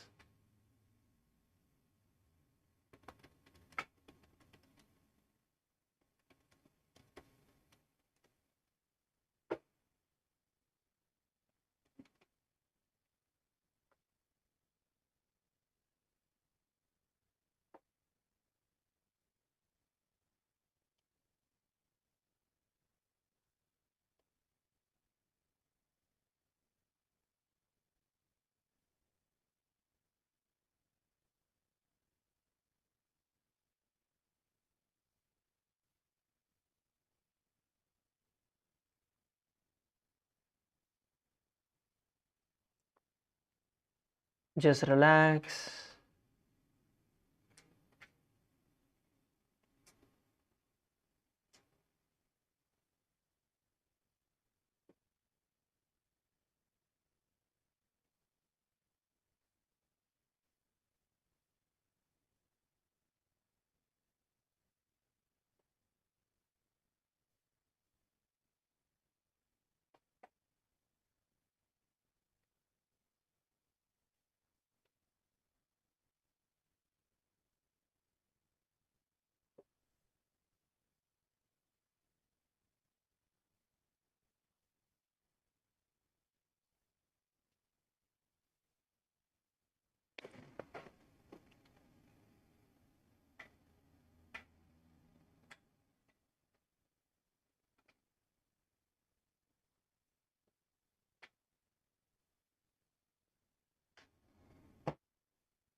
Inhale and exhale.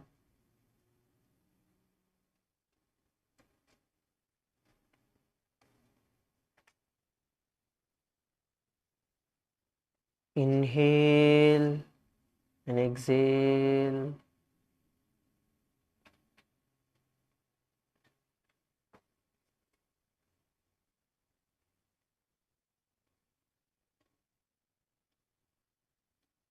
Inhale and exhale.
feel your entire body filled with prana.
Visualize the Kundalini Shakti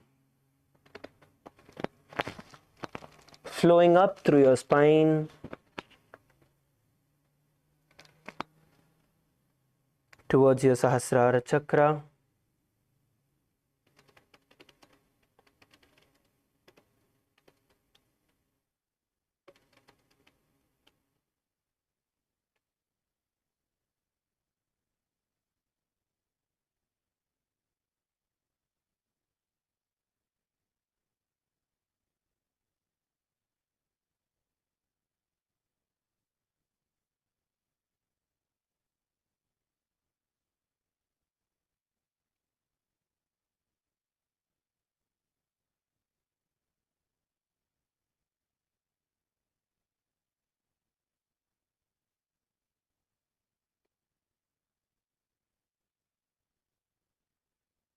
Now, slowly move your toes, move your fingers, bring your awareness back to your body.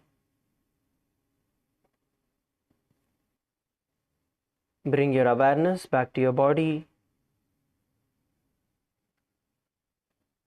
Bring your knees towards your chest. Hug your knees and move. Swing yourself to the left and right.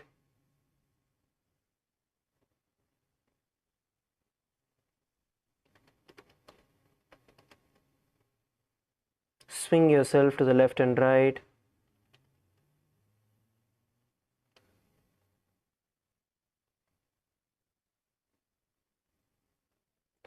Come up into a seated position and just sit unclutched.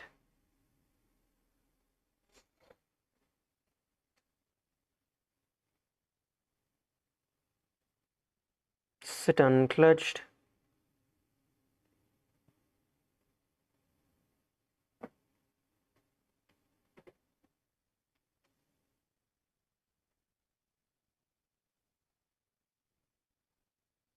Just sit still.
Now,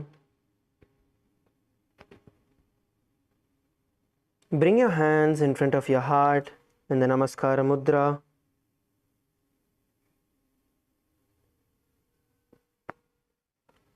Visualize Swamiji in your inner space.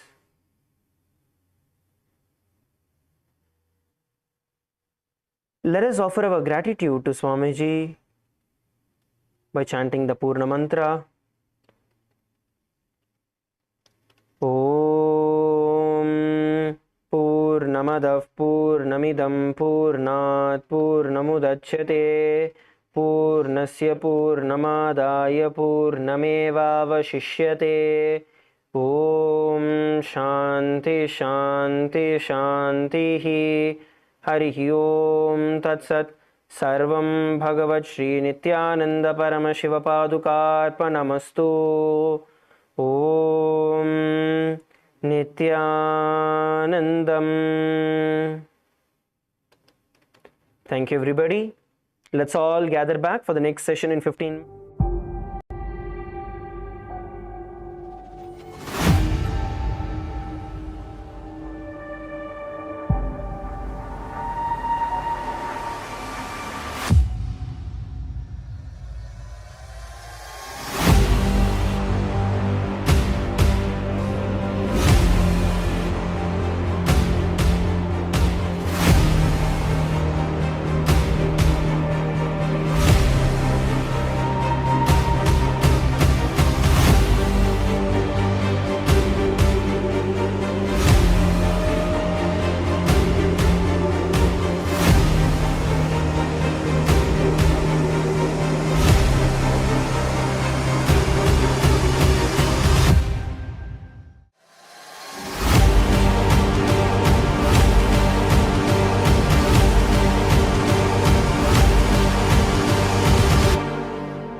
For this Shivaratri, meditate on this light, intense light, which makes you feel very pleasant in the body, and that heat which is very pleasant. And I tell you, when you meditate on this light and this heat pleasant, you just lose sleep on that Shivaratri night. You become awake. That is what is the real context of not sleeping on that night.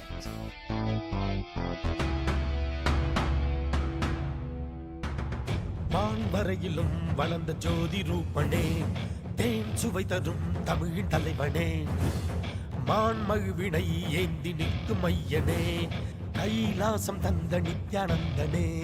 Nithyanandam Nithyanandam அண்ணாமலையே சிவரூபமாய் வீற்றிருக்கும் குரு நித்யானந்தனே. நித்யானந்தம் நித்யானந்தம் அண்ணாமலையே சிவரூபமாய் வீற்றிருக்கும் குரு நித்யானந்தனே. நித்யானந்தம் நித்யானந்தம் அண்ணாமலையே சிவரூபமாய் வீற்றிருக்கும் குரு நித்யானந்தனே. நித்யானந்தம் நித்யானந்தம் அண்ணாமலையே சிவரூபமாய் வீற்றிருக்கும் குரு நித்யானந்தனே.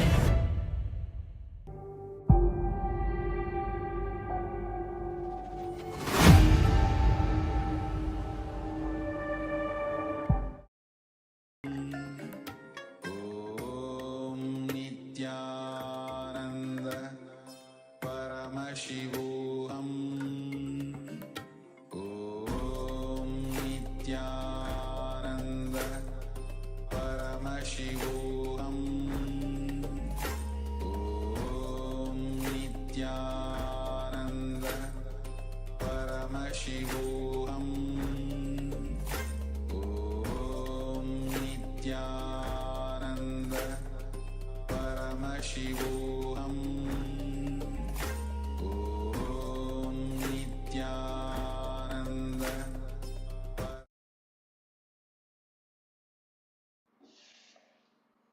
नित्यानन्दं परमसुखदं केवलं ज्ञानमूर्तिं द्वन्द्वातीतं गगनसदृशं तत्त्वमस्यादिलक्ष्यम् एकं नित्यं विमलमचलं सर्वदी साक्षिभूतं भावातीतं त्रिगुणरहितं Sadgurum Tam Namami. Nityanandam. Nityanandam, and welcome to all the participants. We apologize for the short delay that we have faced, but we hope that now everything is clear and that you're able to see and hear all of us. And welcome all of you for another day of the Paramashivoham, right after this wonderful yoga session. Now we'll be entering into the sessions of the day, another exciting day, where we will be learning everything about death and all the unconscious ideas that all of us have about death, understanding how that affects the way we live, and understanding the true nature of death. As Swamiji reveals, death is nothing but changing of clothes. Just like you change clothes every day, when you change your body, it's nothing more than that. And actually, when you contemplate on this powerful cognition and imbibe it inside you, it will lead to a lot of rejuvenation, and a lot of fears will leave you. You'll be able to live fearlessly. So this is going to be the theme today, but first, as usual, we'll be starting with the power manifestation and the third eye reading. So we request all the participants to get blindfolded, and we'll be using our third eye to see images as usual. So you can get ready, you can tie the blindfold, cover your eyes, and we have an image ready for all of you. So make sure that your eyes are closed. If you don't have a blindfold, take any cloth that you have which is opaque, not allowing the light to pass through, and sit with your neck and spine in a straight line with your awareness on the third eye. Connect to Swamiji in your inner space and chant the Mahavakya. Om Nityananda Paramashivoham. Om Nityananda Paramashivoham. Om Nityananda Paramashivoham. Om Nityananda Paramashivoham. Yes. The image is now shown on the screen. Start seeing through the third eye. Recognize everything that you see as being shown by Paramashiva, by Swamiji himself, and get involved more and more to see the details of the image. Let's start. Om Nityananda Paramashivoham.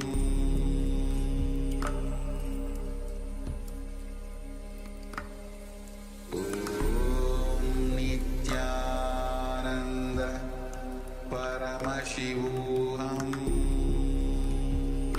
Paramashivoham. Om Nityananda Paramashivoham.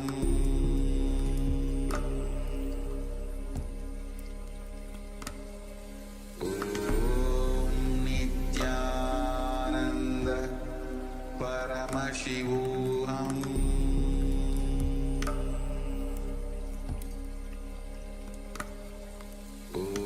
Om Nityananda Paramashivoham.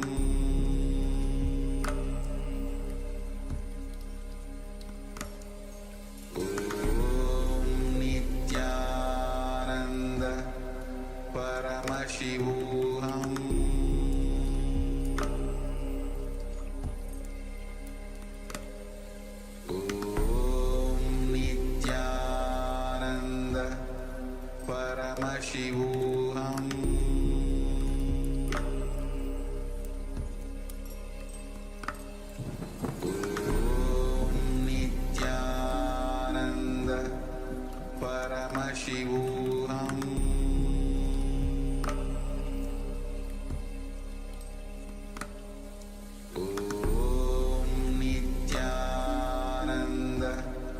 Paramashivoham.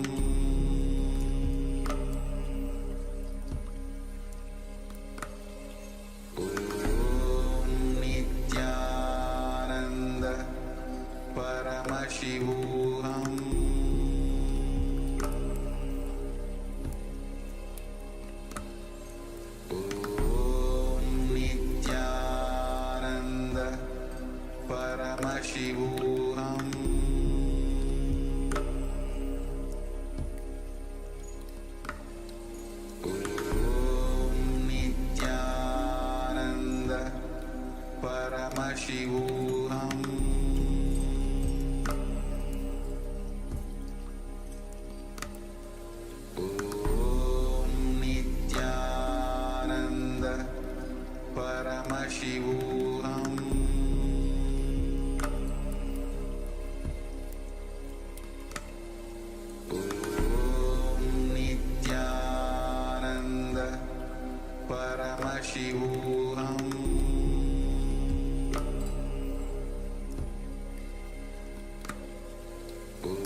Paramashivoham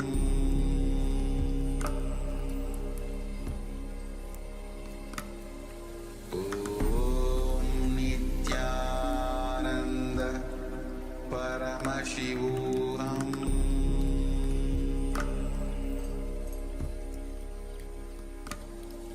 Om Nityananda Paramashivoham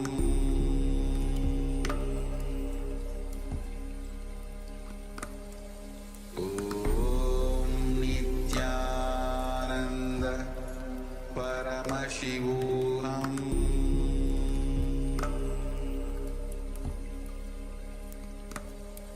Om Nityananda Paramashivoham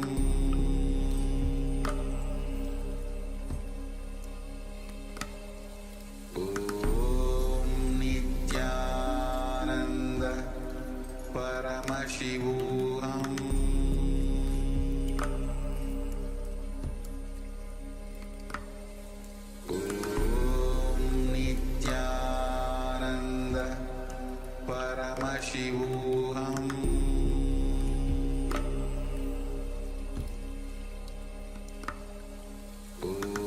Om Nityananda Paramashivoham Om Nityananda Paramashivoham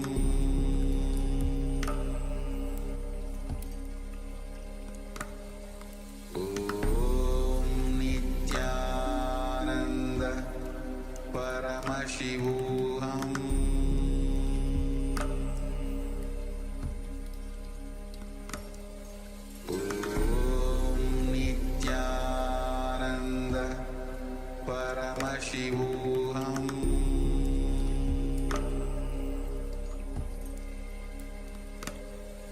Om Nityananda Paramashivoham Om Nityananda Paramashivoham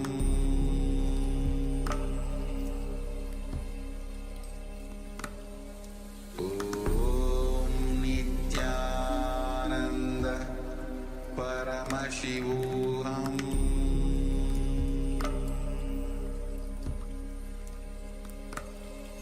Om Nityananda Paramashivoham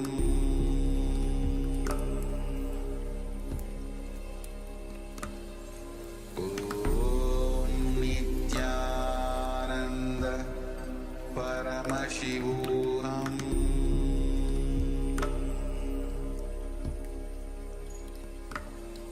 Om Nityananda Paramashivoham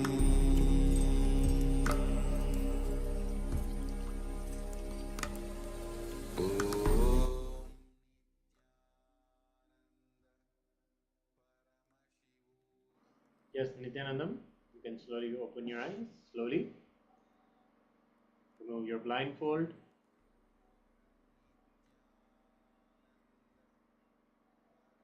Share with us what it is that Swamiji has revealed to you.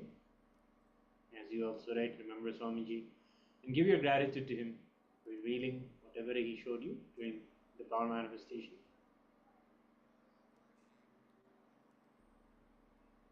Yes, you can take a few moments to type whatever the third eye has revealed, and we'll be having a look at the image. So whatever the third eye has revealed, whatever Paramashiva has shown you, remember there's nothing that is shown to you through the third eye during the power manifestation which is not shown by Paramashiva. So whatever you have experienced, you can share that, and we'll be having a look at the image.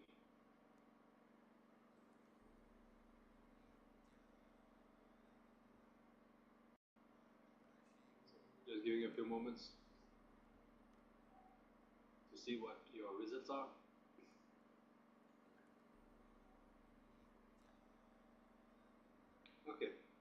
Yellow. Yellow, okay, very good. Interesting. And animal horns, spotted ears, elephant, a lady wearing sari, blue, trees, ears. Okay, very good. Interesting. Black, grey, green, orange, monkey, and a flower. Okay, so all of this is quite good. You'll discover why as we see the image. And the image, as you can see, was a pair, three mangoes, and yellow colors, very good. And I think related to animals, trees, of course, is there. Hills is connected. Lady wearing sari, maybe in the past at some point we have seen someone selling mangoes, and I thought I would have shown that. So that's also good. Black, gray, and green, orange, monkey. So it's not an orange, but it very much looks like one. So that's also very good. Monkeys love mango. I mean, I've spoken about it a lot, even in some of the sessions that all of us heard. So, and flower, yes. So that's great. Very good. So you all can celebrate. You have succeeded in manifesting this power. Celebrate that Swamiji is manifesting for you, that Paramashiva is manifesting for you, and let's enjoy this power manifestation more and more.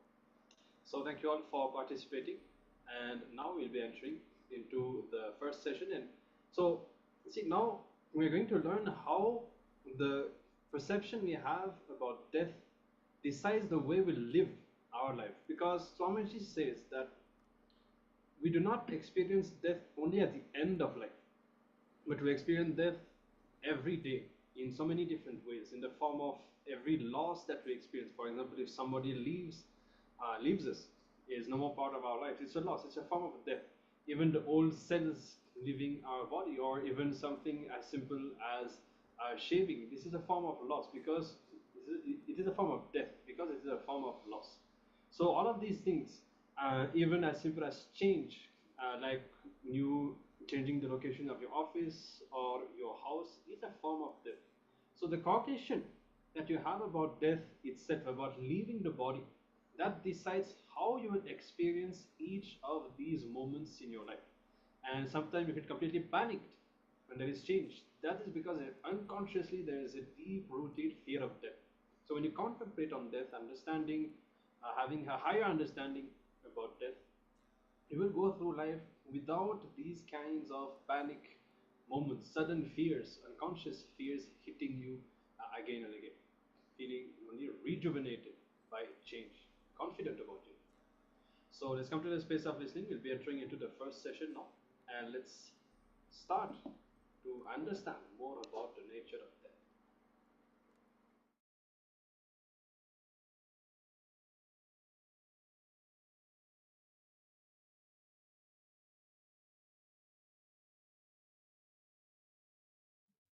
We are going to inquire into the truth. That's a beautiful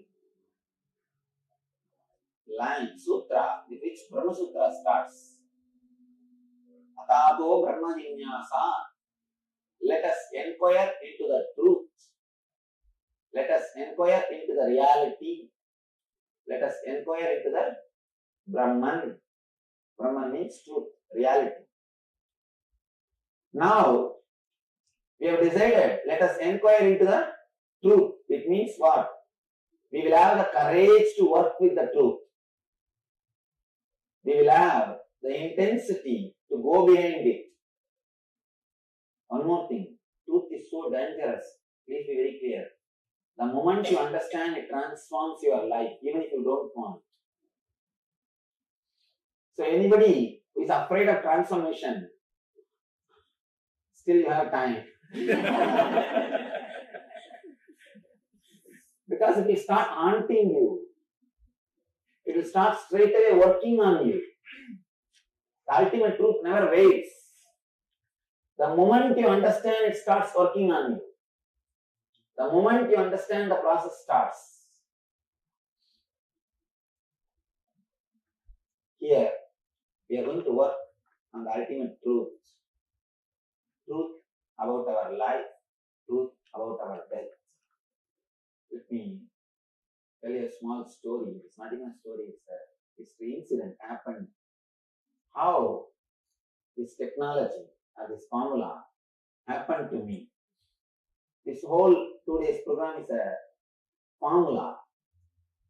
It's a technology through which I am trying to transmit or reproduce the same experience which happened in me. I always tell people, scientist is a person who creates a formula to reproduce the things of the outer world. Master is a person who creates a formula to reproduce the experiences of the inner world. This technology, of course,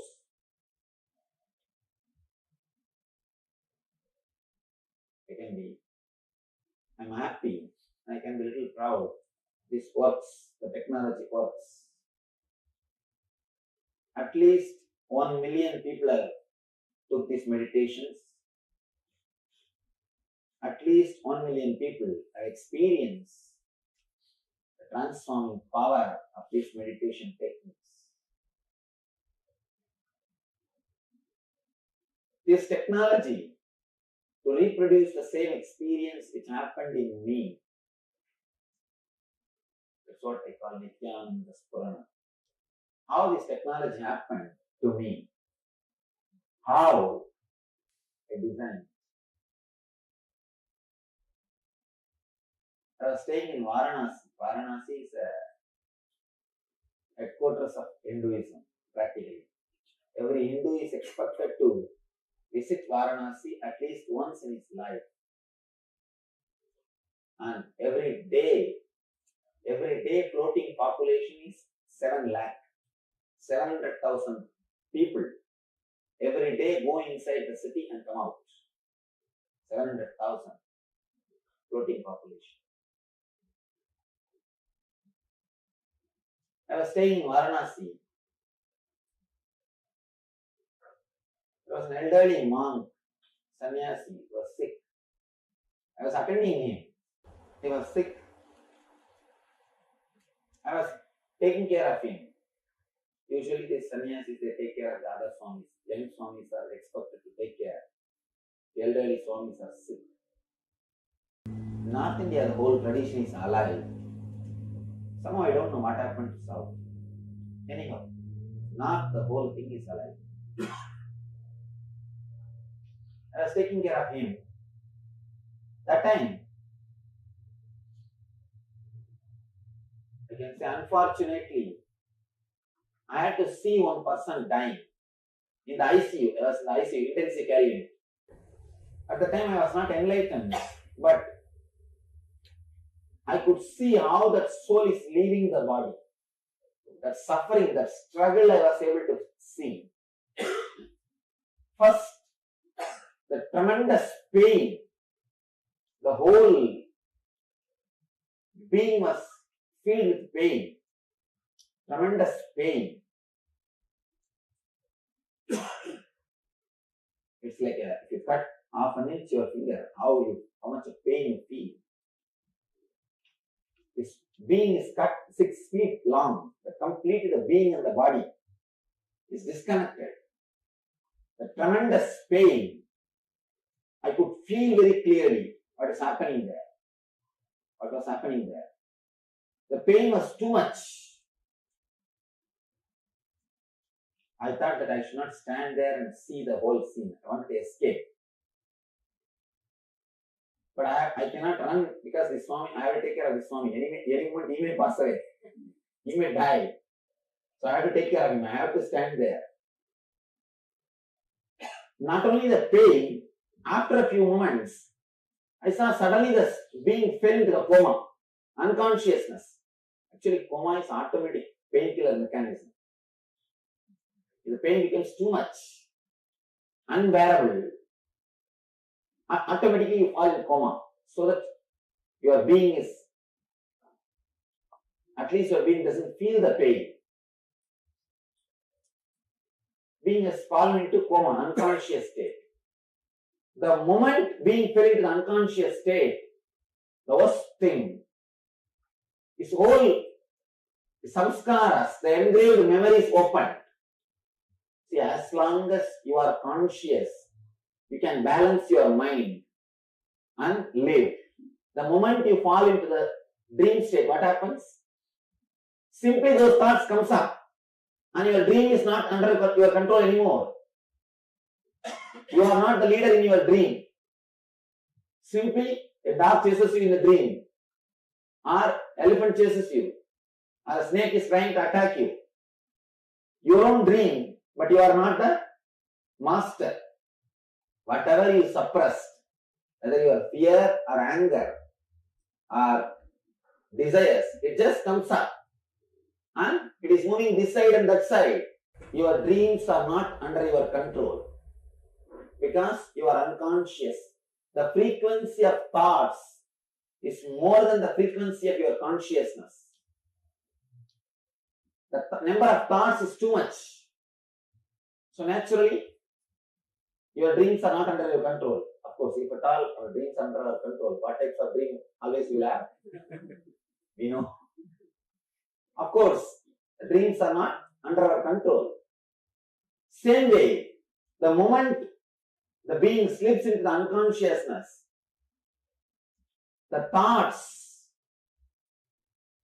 which is happening in your inner space is completely out of control. It's like inside this room, 10 people are standing and kicking one football. One football from this side to that side and this corner to that corner, if it is kicked, how the football suffers? Same way. I saw very clearly the being suffering. One side, all the desires are kicking that football. The other side, all the guilt. On the third side, all the pain memories. The fourth side, all the pleasure memories are pulling. The football is just pulled and pushed, kicked this side and that side. And I could see the being suffering in that intense burning. That is what we call hell. Actually, hell is not geographical, it is psychological. Hell is not geographical. Be very clear. Hell is psychological. You don't go to hell, you carry your hell. You don't go to hell, you carry your hell. Just like a tent, you carry when you go for a picnic. You open the tent and install. Just like that, you carry your hell wherever you go and just you open and install. Whenever you need. You carry whatever is necessary to create hell. To create a tent, what all is necessary is pillars, the sheet. Just like that, you carry all the ingredients, all the things which is necessary to create hell. And wherever you go, you just create it. I was able to see very clearly how the being suffered, how the being was struggling, how the being was suffering to get out or to move into the path, into the next life. It was a tremendous suffering. One more thing. When you suffer too much, you will feel like time is not moving. Time is eternal. That is why we always say, hell is eternal hell. It is not chronologically eternal, but psychologically you will feel like time is not moving. You can see in your life, when you sit with somebody, some friend, with whom you feel connected or close, even if 10 hours passes, suddenly you realize, oh, what happened? How time passed. If you are sitting with somebody who is continuously boring you, with whom you don't feel comfortable, what do you do? Every 10 minutes you see the watch. Every 10 minutes you think, watch stopped or what? Time is not moving. Time is psychological, it is not chronological. That is why in the Vedic system, the time is measured as kshana. Kshana means gap between one thought and the other thought. Gap between one thought and the other thought. if you can create gap between one thought and another thought, a little more gap. If you can create more gap between one thought person, Kshana is microsecond. A restless person, his Kshana is microsecond. Person who is peaceful, relaxed, for him, the Kshana can be in 1 year. More the gap between two thoughts, more you will be blissful. The more you are restless, more you will be suffering. That is why we say, for Devatas, for the higher level beings, our 1 year is 1 day for them. Because the gap between the thoughts is less. For them, what is 1 day is for us 1 year. Because we have too many number of thoughts. Their Kshana is too big. Our Kshana is too small. When I saw the being suffering, for me it looked like just few seconds. But for the being, it's eternal. Because whenever you suffer, you feel like time is not moving. Time is not moving. Anyhow, somehow the being possibly died, but that memory, the pain was there inside me continuously. It never disappeared. That you see an accident, at least next 3 days you won't be able to eat. You see an accident directly, how you suffer for next 3 days. Same way, I was suffering with that pain after seeing the whole thing. That sometimes if you don't get extraordinary powers, you are saved. Sometimes these extraordinary powers, they disturb you too much. And you will be able to see something, but you will not be able to help. You will not be able to do anything. Then naturally it is a suffering. It leads to suffering. Same way, I was also struggling. I was able to see, but I couldn't do anything. Anyhow, I left the Varanasi, but the Swami became alright. He did not die. He became alright suddenly. I left the Varanasi after some time. Maybe after a year, I had my own enlightenment experience. After the experience, I came to South. After 2 years, again once more, fortunately, I can say this time fortunately, I was there to attend one more death. Again I was healing one of our devotees in ICU, intensive care unit. I saw one person dying in the intensive care unit. This time, the moment he started dying, slowly the pain started happening. Immediately I just wanted to escape from that place because of last time memory. I just do not want to stay there. I just don't want to see one more death and carry a little more pain. But after a few seconds, I was able to see very clearly. Instead of falling into unconsciousness, that soul fell into the superconsciousness. That being which was dying, instead of falling into unconsciousness, it fell into awareness. I was surprised. And just like how people ski in the snow, just like that the being started flowing from one layer to the other layer. It did not struggle. It did not suffer. It did not undergo any torture. It did not have any pain. It did not have any problem. Just smoothly, beautifully, the being flowed, being moved from one level to other level. I was surprised. And not only that, he just disappeared into the bliss, into the ecstasy. I was surprised. I asked the family people. After a few hours, I slowly spoke to them. I asked them, is he a great meditator? Is he an enlightened soul? Because normally ordinary people can't die so peacefully. They said meditation. Why? They said that he is not even a religious person. He's not even a religious person, he's an atheist. I was surprised. How could this guy have such a peaceful, beautiful death? First thing, the other soul, first time when I saw that soul was suffering and struggling. And this being, such a peaceful, beautiful death. How? Why? Why that soul has to struggle and this soul is so peaceful and blissful? For him, death is a blessing. So ecstatic. Why should this soul be so blissful? And why should that being suffer, struggle so much? I was just surprised. I was shocked. I started contemplating. I started thinking. How? Why one soul should suffer, the other person, other being should peacefully pass away.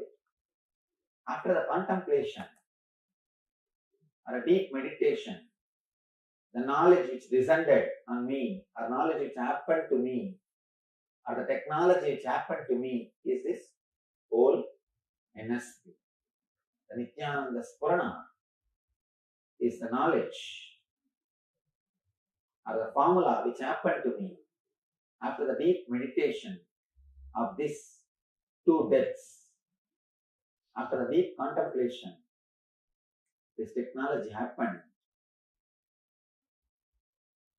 The suffering is mainly caused by the samskaras, engraved memories, which takes over your being the moment you fall into unconsciousness. What happens in the dream state, the same thing happens in a wild way, in a much more intense way when you pass away. This technology will help you to remove the unnecessary samskaras which is engraved in your layers. You have 7 layers in you, 7 part of your being. Physical layer is the body which you are using now, and the pranic layer is that all the prana flow of the prana. Prana is not exactly air. The word air cannot be the right word for prana. Prana is the energy which goes inside through air. Air is like a vehicle. Prana is the stuff which comes inside the vehicle. Prana is a parcel which is brought by the vehicle called air. Prana is a subtle air energy.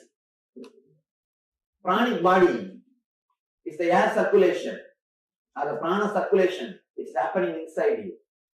The third, mental body. Mental body is the inner chattering which continuously happens in you.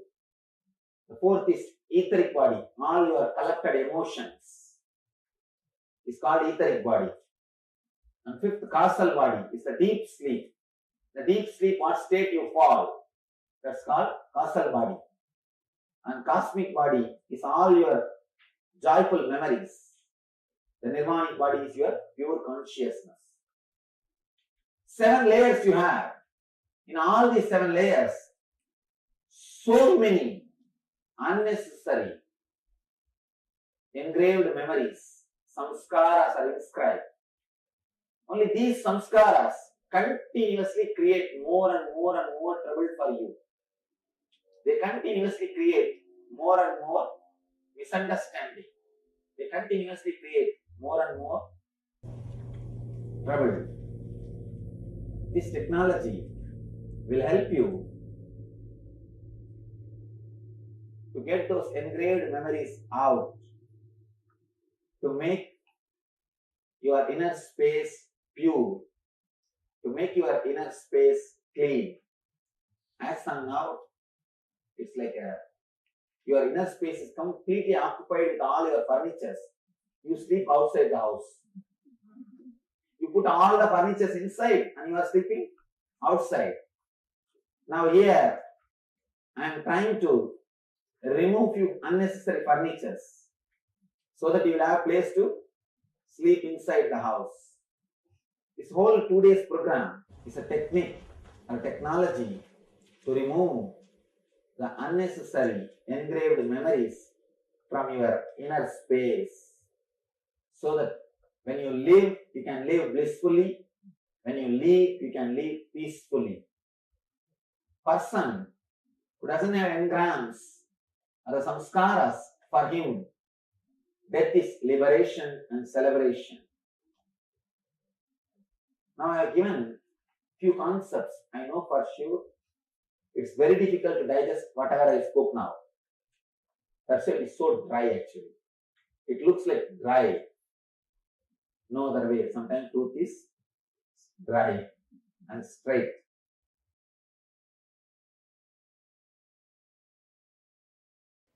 Listen. Every moment, the happening in you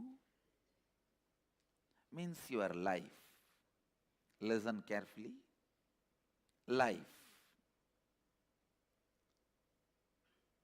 You may be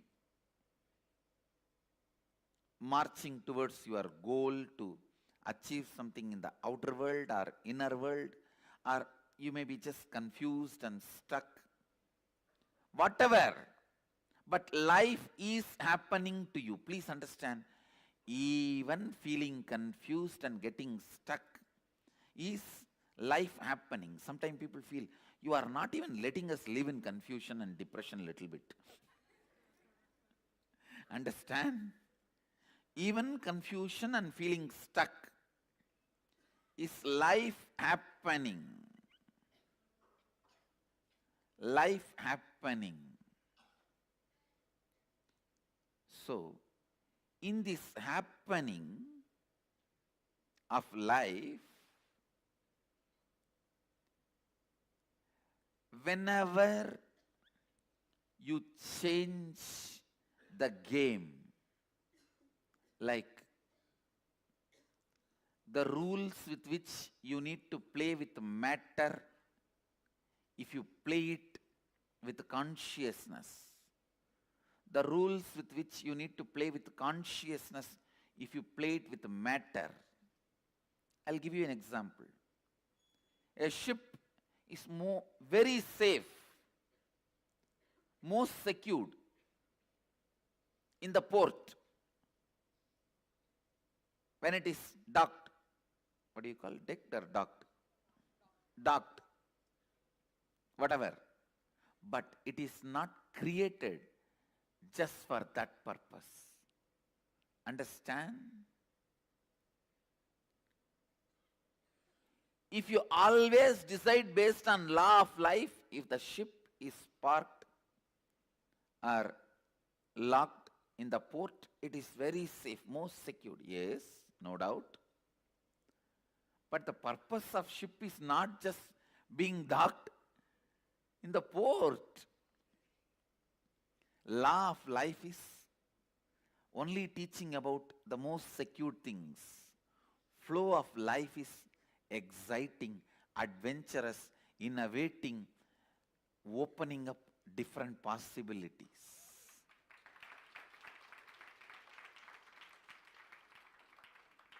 Life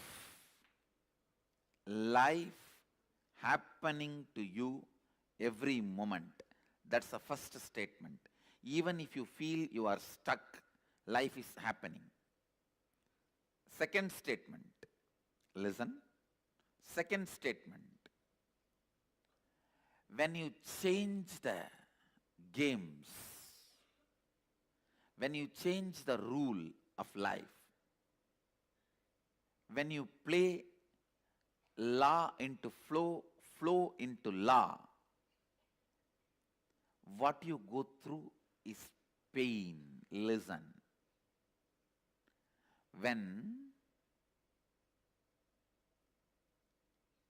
flow, the life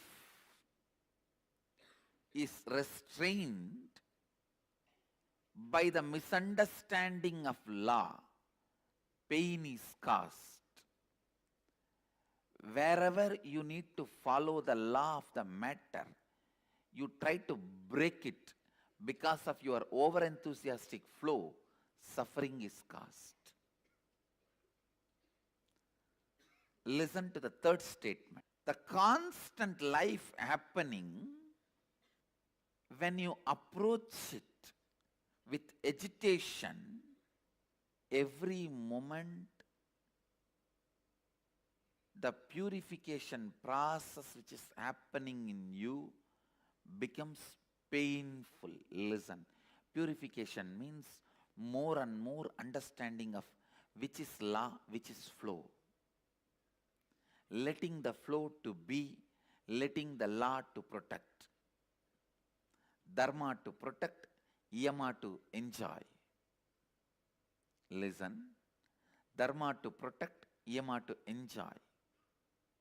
Bringing more and more understanding about yama and dharma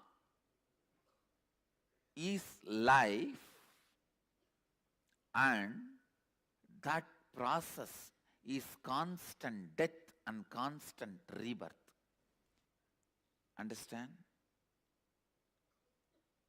This is one of the important prayer you should carry in your heart. Mahadeva, even if I don't understand, whatever need to be removed from me, please remove it at least by force. Whatever purification I need to go through, let me go through even by force, because I know if you are waiting for my yes, it will never happen. If you are waiting for my yes, it will never happen. Understand? Just like in Ganga, how the stones roll, all of us are stones rolling in the flow of life, flow of Ganga. Many unnecessary parts of us are chipped and we are polished. In all this flow, if you appreciate what life is doing to you, you will experience constant rebirth, rebirth, rebirth. If you don't, you will constantly experience death, death, death. And why me is looking at the life as death, then you will see constantly you are only dying. Understand, the most dangerous thing, seeing life as constant death, you will associate yourself with that small pieces of stone which gets chipped off. You will never be worshipped. Associate yourself with the main part which is going to be worshipped as Shiva. That part always feels, wow, I did not do anything. Just life moved me. In the flow, I am polished, cleared. Now I am worshipped as a god. That is what I call Brahmanyam Bahuputratam, the favorite inheritor of the cosmos. Listen, listen, listen. Constantly appreciating life, enjoying life, celebrating life, even when it forcefully removes some part of you from you, even if it removes something physically from you, some persons, some pleasures, some wealth, something which you want, or something which you don't want, or some part of your mind, even if forcibly, when it is removed, celebrating life, appreciating life will make you understand life is a constant rebirth, rebirth, rebirth. anyone carries the context of life is bliss is constantly reborn. Understand, this is the greatest gift a guru can give it to disciple. I am giving it to you, take it. This understanding, appreciate life even when you think something is being removed from you forcibly, even you are not able to see the longer vision life has for you. Sometimes you may not be able to see the larger vision life has for you. And don't be a tantrum throwing manager who need to be convinced constantly about the whole vision of a company for you to move even one file from one table to another table. To move one file from from one table to another table. If a CEO has to come and sit with you and all directors and constantly remind you the whole vision of a company, you are a tantrum throwing stupid. Maybe once or twice this can be done.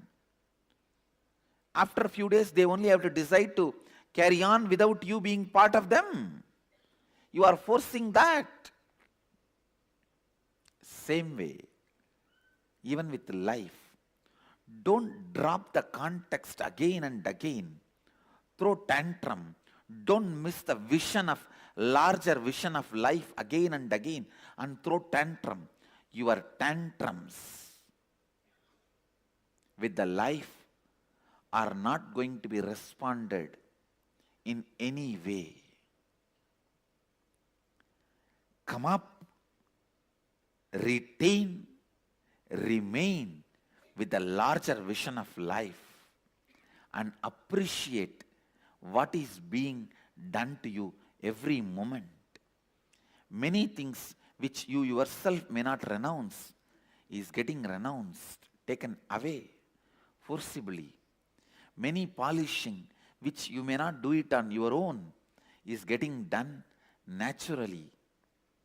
It is all finally for you to be worshipped as Shivalinga. The receiver of the worship is you, I tell you. Man who celebrates life is worshipped. Man who is constantly complaining is worshipping. Who constantly complains, why me, why me, why me? Who constantly feels life is a death happening, death happening, death happening, suffocates himself, sees life only as death. Who understands constantly life is rebirth, rebirth, rebirth, rebirth, rebirth, rebirth. Whoever feels constantly life is a rebirth, celebrates life and feels as the favorite inheritor of the cosmos, Brahmanyam Bahuputratam, Brahmanyam Bahuputratam. You have to constantly keep yourself in bliss and carry this context of life is a constant rebirth, not death. You have no right to feel suffering. You are not that small part which is getting chiseled.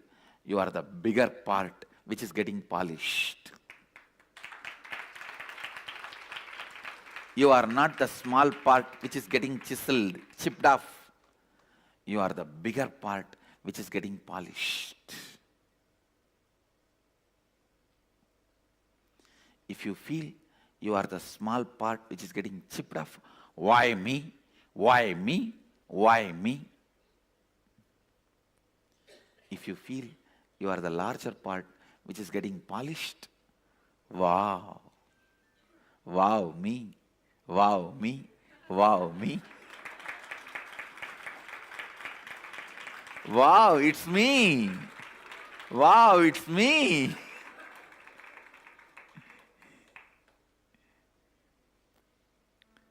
Life is just all about from why me to wow me.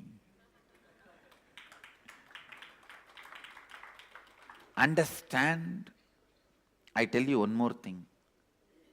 Life is so compassionate. Only minimum chipping is done and maximum polishing is done. It chips really only the minimum required. No. Others get chipped only little bit. I get chipped so much. No. You are in the hands of the most compassionate sculptor, Mahadeva. Some get his land, some get his property, some get his gold, some get his organizations.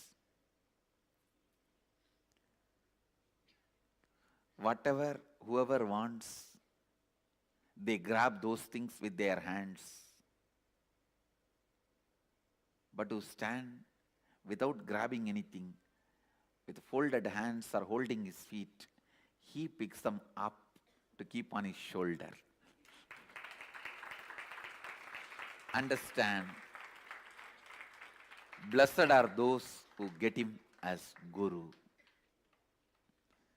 People who grabbed things with their both hands, they won't be having him as Guru. That is the worst punishment. They don't need any other punishment other than not having him as a Guru for their life. Best thing can happen to you has already happened. Having him as Guru.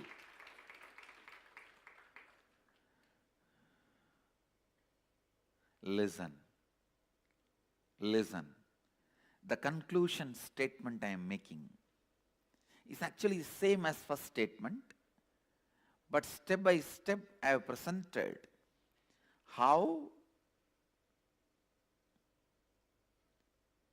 constant death and constant rebirth is perceived by different mental setup. Whoever feels negative with the life feels constant death is happening. Whoever looks at the life with understanding and reverence will feel constant birth is happening.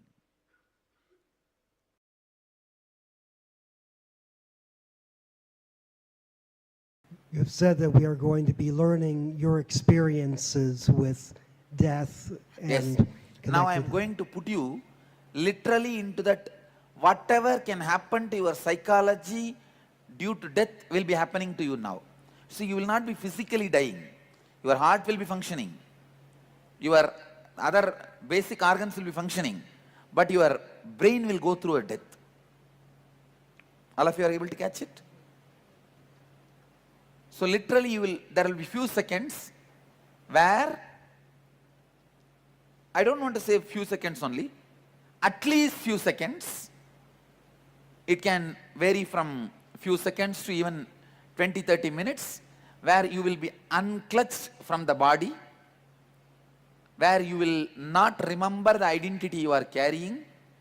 It's literally like a rebooting. If the computer is not working or computer is not functioning properly, how we switch it off and start again, like that rebooting. So when you come back to body, the new biomemory can be built. From tomorrow, I'll be building new biomemories in you. You will not respond the same way to your anger. You will not respond same way to your addiction. You will not respond same way to your desire. You will not respond same way to your fear. The rebooting and rebuilding process starts. The way you describe it sounds a lot like our dreaming, where we're, I can totally say, disconnected. see, in a way it is a conscious treatment, that's all. To tell you honestly. See, your involvement is only more like a cooperation. It is more from my side. Reason, things look so simple, but when you go out, the transformation looks so huge, so overwhelming.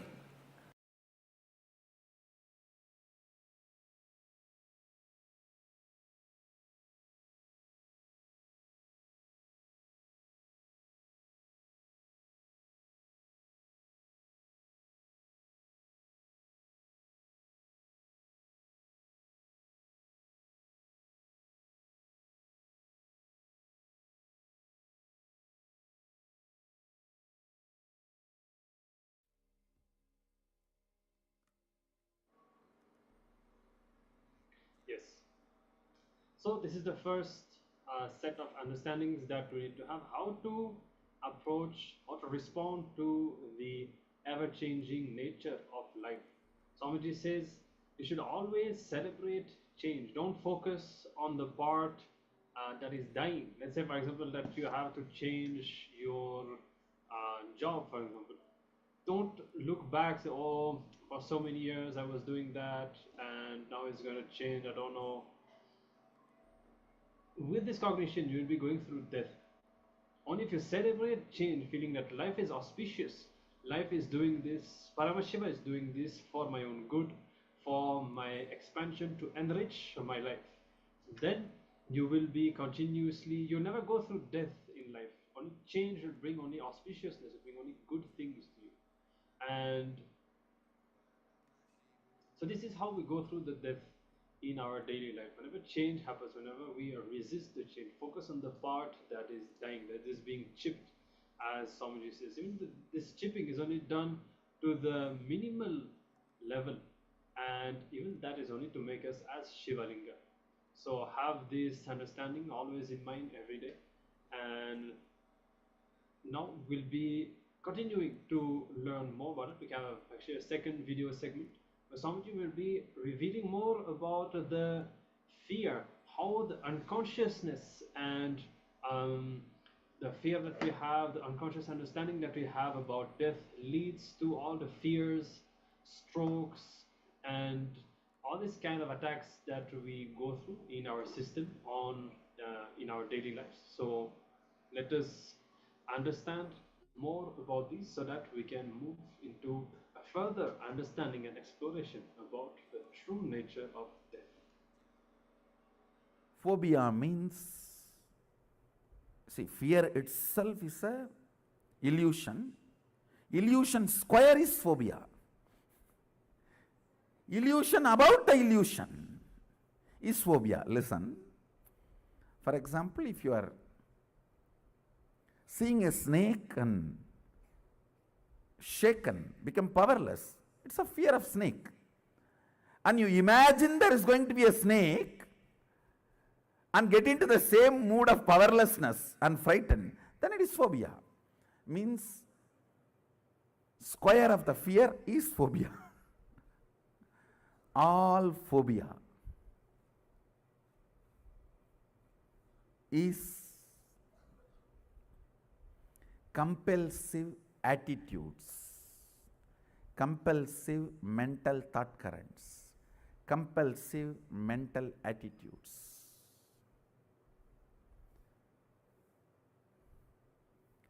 Fear itself is a powerlessness, but at least we can work on it. Tribes experience only fear. Only civilized people experience phobias. Understand?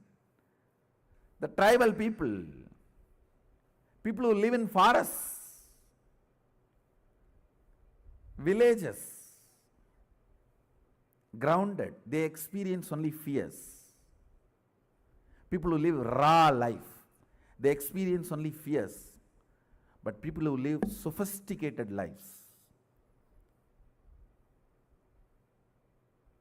The so-called civilized countries,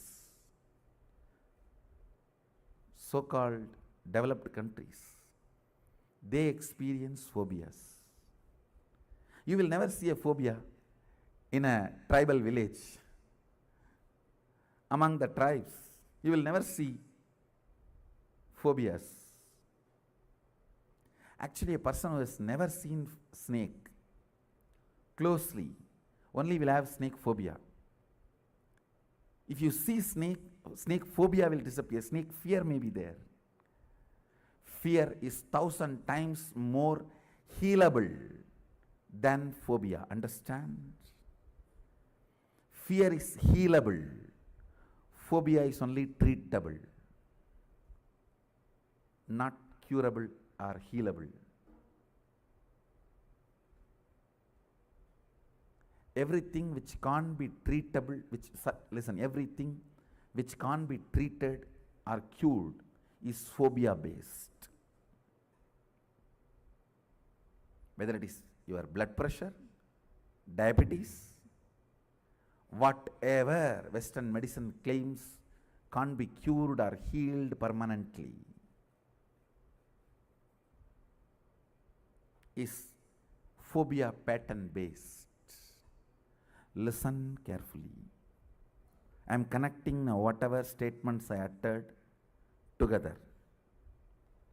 Fear breaks your integrity, phobias break your completion. Listen carefully. If you look in, what breaks your completion? Completion is a state, integrity is the way you function. What breaks the state of completion? It is always phobias, not fears. Because you already come to terms with fears. With fears you come to terms. It is law of life.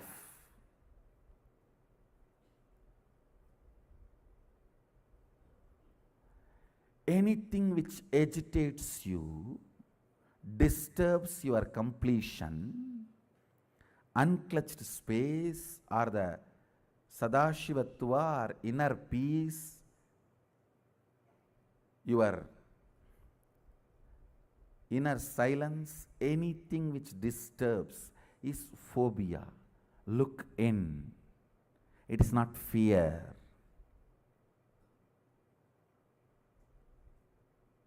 Listen. In actuality, you may not come to terms with reality, but in the inner space, you always come to terms with reality. Listen carefully. I am dividing these two parts for you to understand. I tell you, even third eye. Please listen. The biggest reason why you don't awaken your intuition and third eye, you are always afraid. You will get the bad news and your life will be suffering. You are afraid of intuition because the fear you will have the bad news about your life. And you don't understand, intuition always comes with not just information about future, ability to change the future.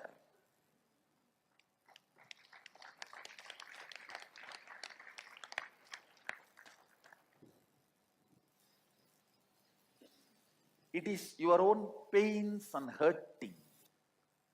The self-hurting need to be stopped. You don't need any enemy from outside. No, really I'm telling you. You don't need any enemy from outside. You have so much of hurting patterns. Even if everything is going well, you cannot enjoy. Who knows tomorrow what will happen? Usually, whenever everything goes well today, next day I know what happens to me. Strong belief.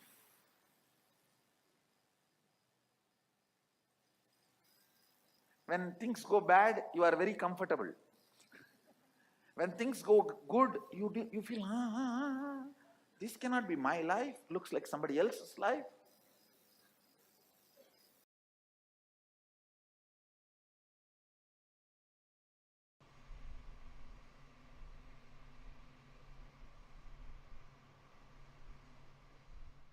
மன்னுவதெல்லாம் சேர்ந்தது மனம், அகத்துள் இருப்பது அகம், உள்ளுவது உளம். The information comes to you, and what you grasp is mind. What you believe as you is inner space. What you feel is going to be you. Your reality is ulam. If you know your purpose is Sadashiva, no Maya matrix can touch you. Arasalvaranai namade.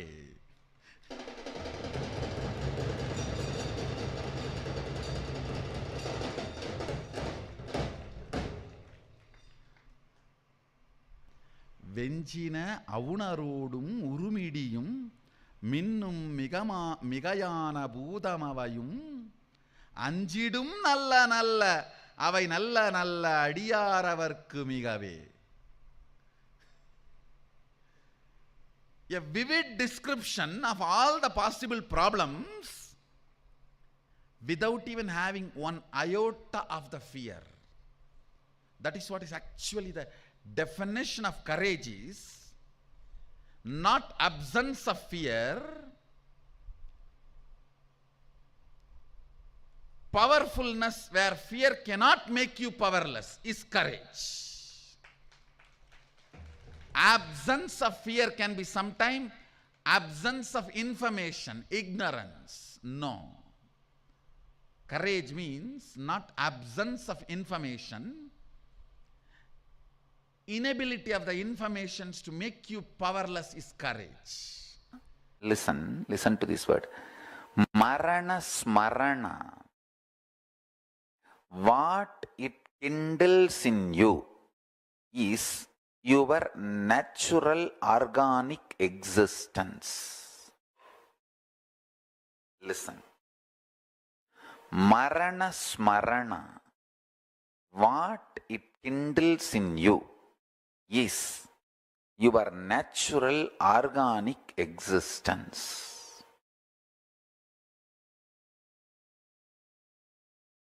If you complete with the marana smarana's powerlessness, you will feel so much of powerfulness about your past.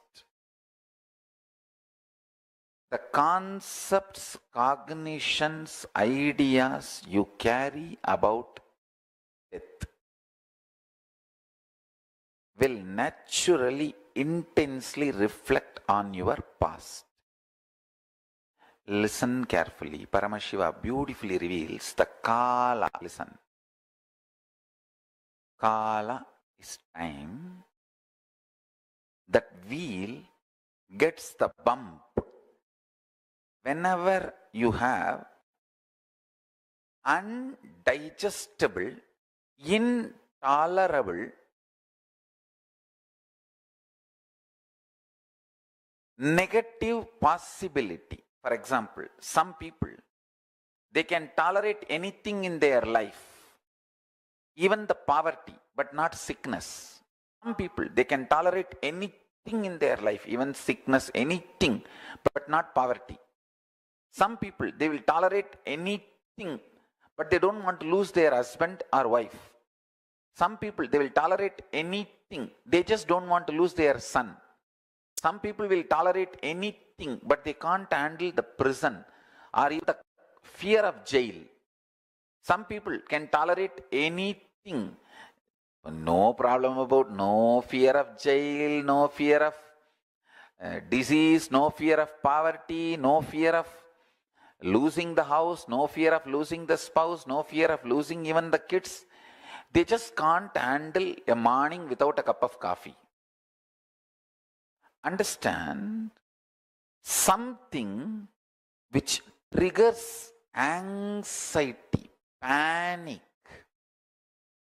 I can't deal it, which triggers you to lose your prajna, that your existence, which just imbalances your prajna. Listen carefully. That is what is the bump for the Kala Chakra to roll smoothly. Marana Smarana will point out what is it that makes you lose your prajna, your existence. Listen carefully.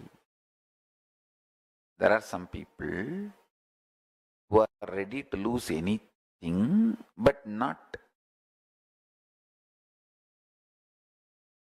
the house they are living.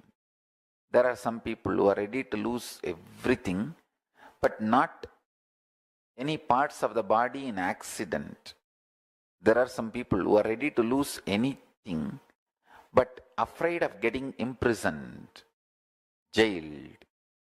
There are some people who are ready to lose, they have no fear of jail, poverty, health, but they can't even think of losing the spouse. So like this, each one has some trigger point which makes you fall out of your prajna, balance of your prajna. Marana Smarana triggers that. Listen carefully.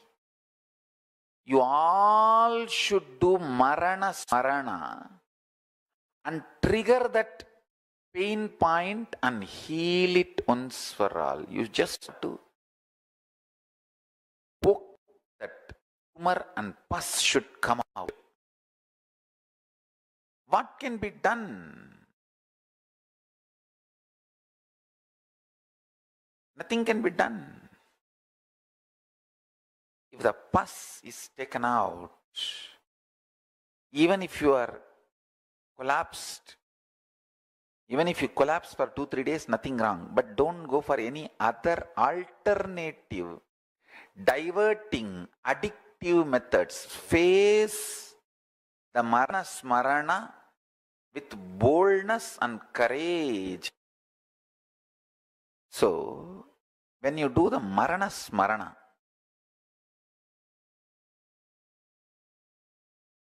first thing, nothing wrong will happen to you. All my disciples should know very clearly, Marana Smarana will make you more beautiful. And I really want you to know, Marana Smarana will make your liver very actively involved with the life. Your whole body will become beautiful. Your eyes will become bright. All kinds of fears will rise in you. Just sit in your bed and what can be done? Yes, this is, I don't know. These are all possibilities. And you need to know, all your fears are more like a drug addiction. The delusion coming down, not like a real fact. Listen to this. This is the boon I am giving for my disciples. Listen this. There is certain level of toxins in your body. That level of toxins decides the panic attack and feeling terrorized.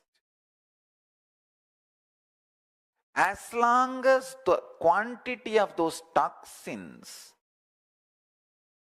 is left in your system, your life will have a very cheap, low quality. Anybody can frighten you. Anybody can make you shiver. Piss in the pants. Any other words you want, you can use. Understand. Mark this statement. Your enemy's sleeper cell inside your consciousness is your fears. By marana smarana, remembrance of death, consciously and facing all the fears,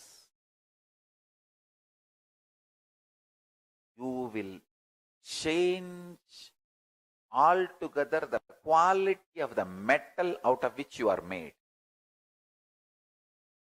Listen, the ultimate alchemy, jnana rasavadam. Jnana rasavadam will happen. Please understand. And the amount of fear you experience is only the amount of toxins. It has nothing to do with reality or facts.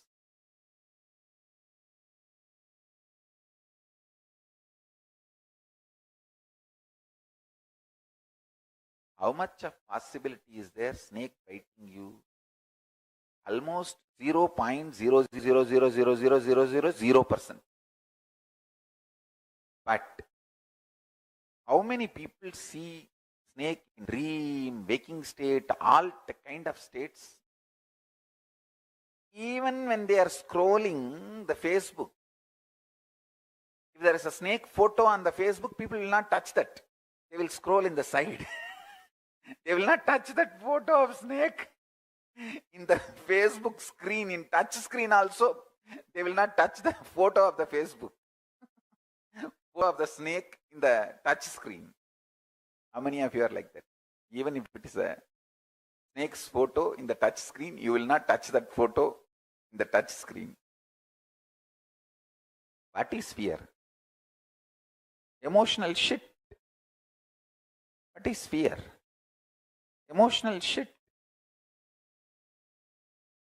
So, I tell you, reduce the fear to physical component.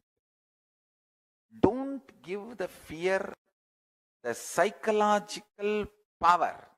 Then you can never break fear. Fear is nothing but toxic shit sitting in your lower intestine. Understand? Listen to the lower intestine. Fear is nothing but the toxic shit sitting in your lower intestine. All you need is just marana smarana and detoxification. That's it. I'm going around the hill alone, a small boy, reading. Still I remember the Arunagiri Andadi, the 100 songs on Arunachala, written by Govinamachivayar, a great saint. Still I can repeat the whole 100 verse by heart. With that book I am walking. In the night I am supposed to go around, because in the daytime no time. I'll be sometime going to school or sitting with her and studying the Vedas, Upanishads. And usually in the daytime it will be hot sun. So after the sunset, she will tell, now lessons are over. Please go around the hill and come back and sleep. As if it is the next door. You go and come back and sleep. If I go around the hill, when will I sleep? Because by the time I come back, I have to take bath in the tank and go to the temple for Suprabhadam. Shiva's Lord is waking up. Arunachala Shiva is waking up. You should go and see him early morning when he wakes up. So I let run. Anyhow, I went round every day. Some 10 hyenas. Hyena is a animal. Will be very shy as alone, but will attack and kill any human being if they are group. Children means simply they will kill. Simply they will kill. Children are the best dinner for them. They will kill. I was walking alone. It was Amavasya, or just near Amavasya. No light, dark. In those days the path for going around Arunachala hill was very dark, a narrow road, not even a road, like a forest road. Some 10 hyenas are standing in front of me suddenly. In the midnight, I am all alone with just that one book of songs of Arunachala. From the lower abdomen, Swadhisthana, I gave the voice, Arunachala. I don't know whether the whole Arunachala hill vibrated with that. There appeared an old man with a stick, drove the hyenas away. They all ran away. Somehow I got saved. Otherwise, I would not be here. I will not be sitting here. I would have been sitting in their stomach within next few hours. And anyhow, I came back and I narrated the whole story to my Guru Vibhudananda Puri with the deep feeling. From tomorrow I don't need to go to the hill rounding, walking around the hill. And after describing with all the masala and the whole thing, she heard everything. Wow, Arunachala saved you. And I also, of course, Arunachala saved me, no doubt. Next day I expected, see, once Arunachala will come and save, but how can that be a routine? So, next day she said, come on, go for the hill rounding. I was shocked. I asked, what do you mean? Will everyday Arunachala come and save me? She just hit at me with one question. Will everyday hyenas will come and attack you? Listen. I asked her, will everyday Arunachala come and save me? She said, will everyday hyenas will come and attack you? That's it. My mother, who is always overprotective of me, I am going and telling her. She heard the whole thing. Then end of the day she asked me, end of the whole story, what did Pati tell? Pati means my Guru, Vibhudananda Puri. What did she tell? I said what she said. Then she just walked into the room, into the house and said, all right, you go for the walking around the hill. She just walked into the house and said, you go now.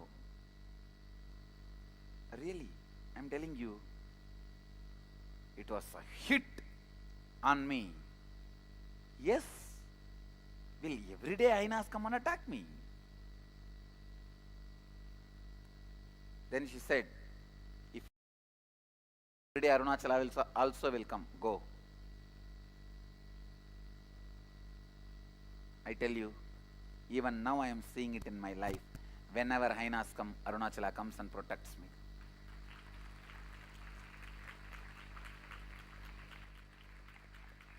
It may be 10 hyenas or 12 hyenas or 600 hyenas. Arunachala comes and protects. If you sit and consciously involve intensely in all your fears and the root cause of fears and insecurities, you will be completely free from all fears and the kind of the boldness, courage you will manifest. See, at one point you will reach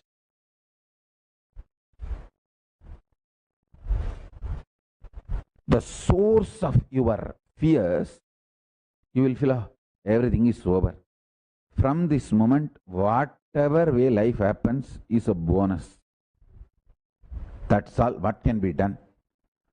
When that shift happens to you, that is the moment Yama, Kala is giving you the blessing of not taking life for granted. and liberating you from all the fear-centric behavioral patterns. See, at one point in my life, I reached, everything is over. Now, if I am alive from next moment, whatever way I may exist is a blessing, bonus. Understand? Listen to this very carefully. This realization is the boon from Yama, Kala.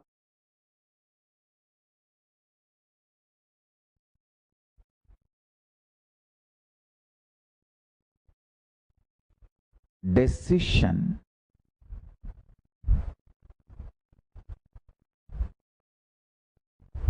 not to hang on to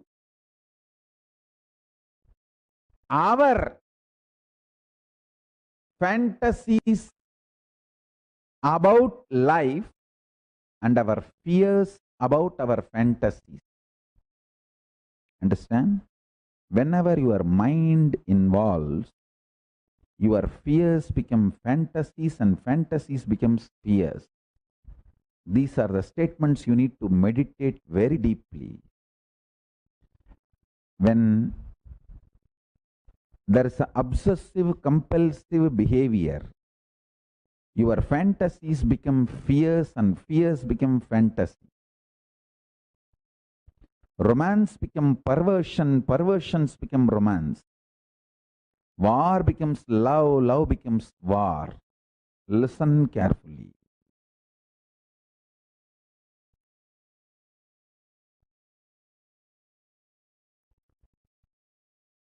At one point in my life, I reached externally in the outer world, any situation, if I am going to be alive, remembering I exist, it's a blessing. Nothing more can be taken away from me. And internally, if I am still able to consciously cognize I am existing without a mental breakdown, that itself is a blessing. There is nothing more. I don't need, I don't expect any bliss, or I am not afraid of depression anymore, or the worst mental states, mood swings, or the worst external conditions. See, the fear of the worst possible external conditions and internal conditions have been accepted by the deepest core of my existence, and nothing more to visualize, fantasize about the worst possible external conditions or internal conditions and get frightened.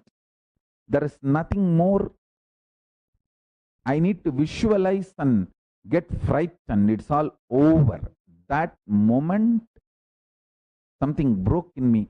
My consciousness touched time. And Yama gave way, Kala gave way, and I reached Kala Bhairava. Listen. Consciously sitting and cherishing all your fears, not mentally being kicked. Just mind releases all the fears and the fears erupt out in you. No, I am not talking about that. I am talking about consciously sitting and visualizing, cherishing. What more can happen where this kind of illogical patterns come? Behave with life like a friend. You don't cry all the time to your friend. You know what kind of a face you should show to your friend. Show the same face to your own being.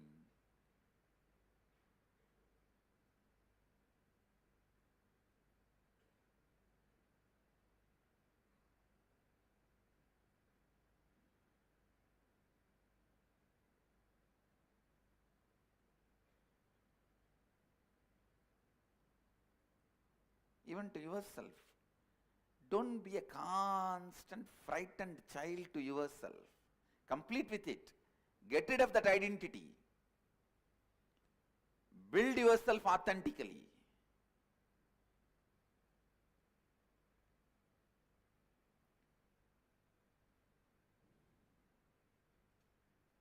Don't constantly be a frightened baby.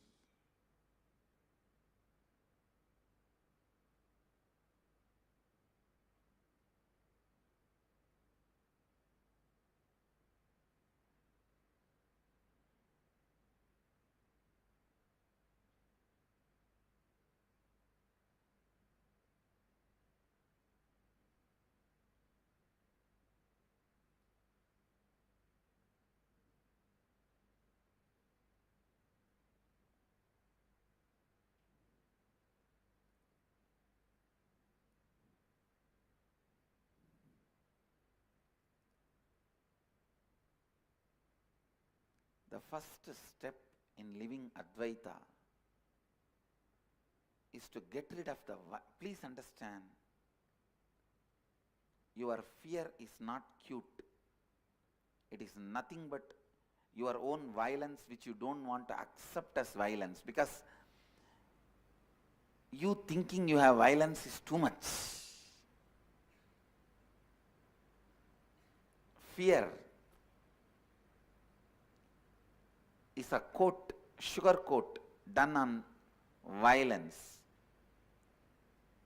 There is a beautiful verse by a great saint from Tamil Nadu, Manikkavasagar. He sings, people who carry inside a deep violence but believe that they have fear, oh Mahadeva, let me be afraid of them and keep them away from me.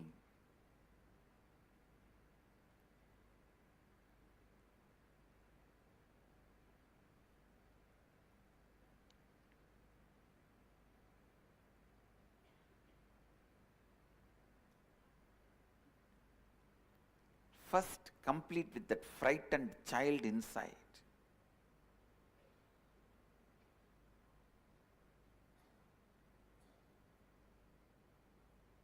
Show yourself as a friend to you.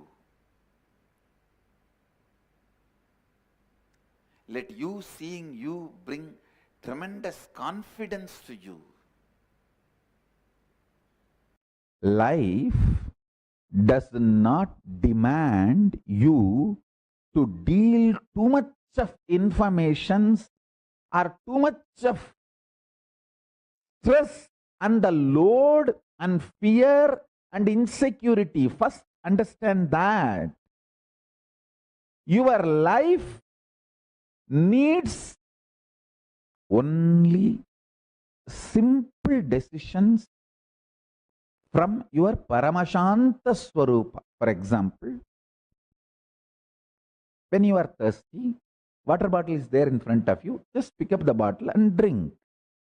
If the water bottle is not there, get up, go to kitchen and get water and drink. That's all. Instead, you are being taught, oh, when you are weak, when you are feeling tired, when you are thirsty, you may be dehydrated, you will not have the enough strength in your biceps and muscles to pick up a glass and pick up the water and drink. Please start working out now. Take this protein powder, take this non-veg, take this, drink that blood, this muscles, this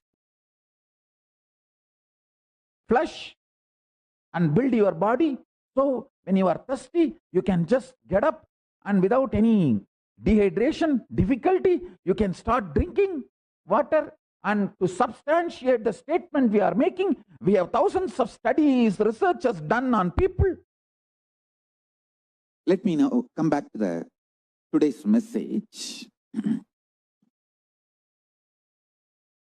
You associating yourself more and more with cosmos, existence of you.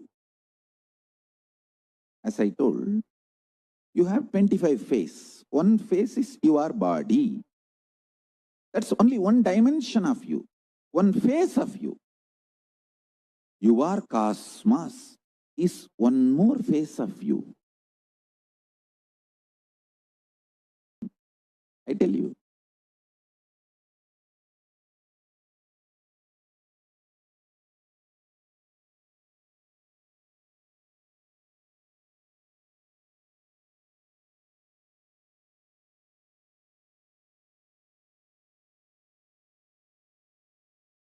When a man feels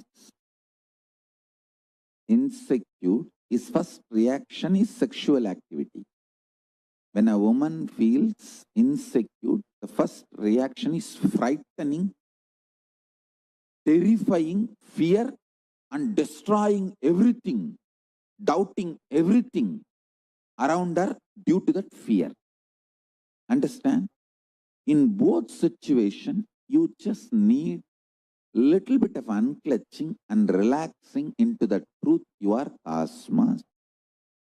Develop this one face in you, you are cosmos. You will see tons of your reactionary assumption based destructions will reduce.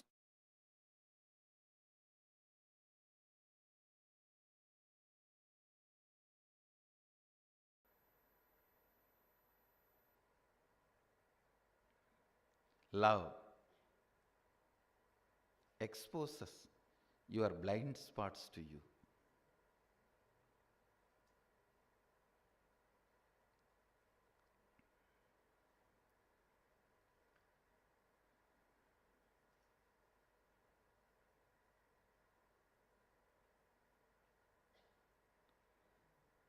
When the real tsunami of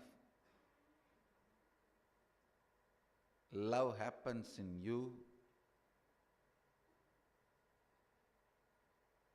your whole gets integrated. When the tsunami of fear happens to you, your whole gets integrated.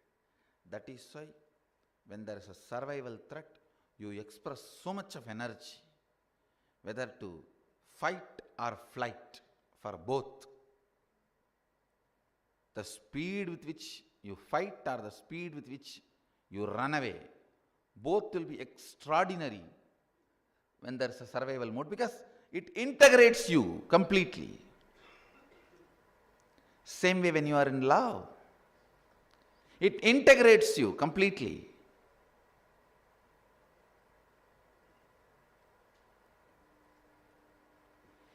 Both the emotions, fear and greed, integrates you. If you use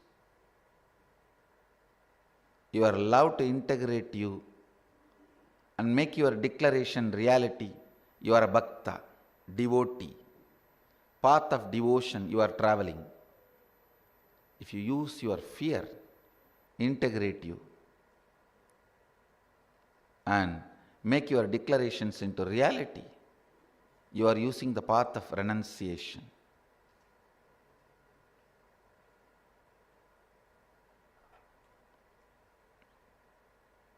I tell you, always use your love to integrate you. That will be most sweet, safest path.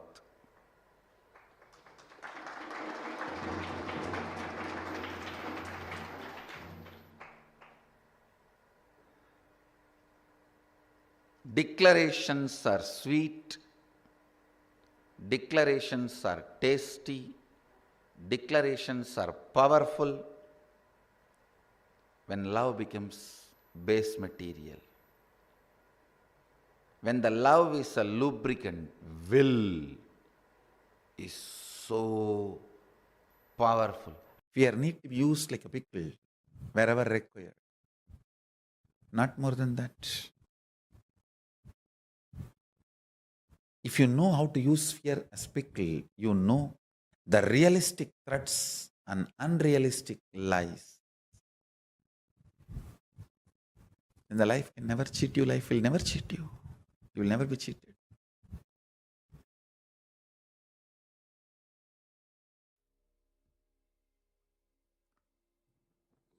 Yes. after this beautiful discuss and deeper truths and understanding about the fear directly we heard from Supreme Body of Hinduism, now it's time, let's enter into the internalized exercise. So, what is fear? Fear is a deeper dimension of worry. Fear leads to anger. Fear is the passive form of the energy, while anger is the active expression. That is why it cannot be destroyed. Fear is the fight between faith in oneself versus the negative idea about the future.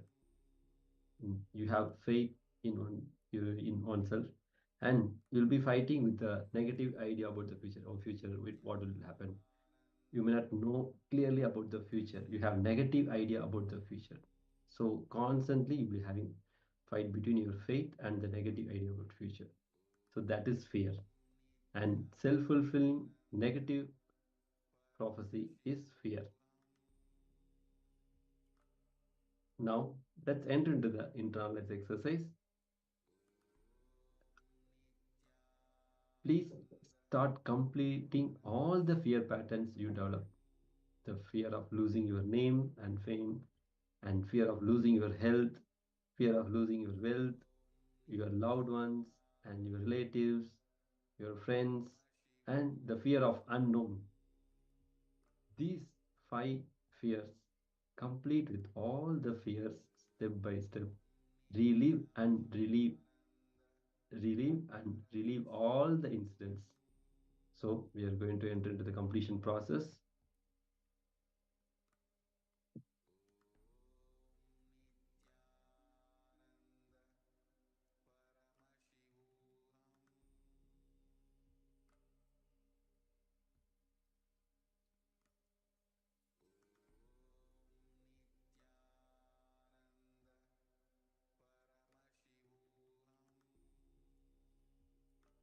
Let us now take a few moments and contemplate about these 5 fears of our lives and pick each incident for an example for each of the fear and start completing with them by reliving the incident once again and reliving it.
Let us now move on to the next step of the process.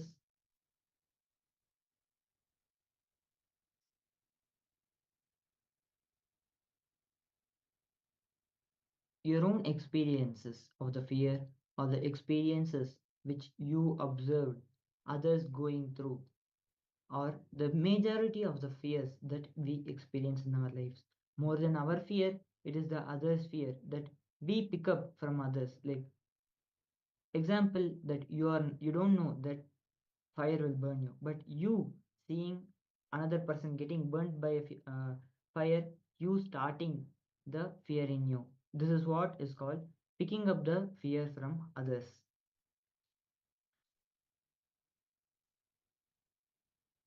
Now, recollect the earliest memories of your life and write down the incidents and the conversations you had about fear of losing your name, losing your fame, and losing your identity.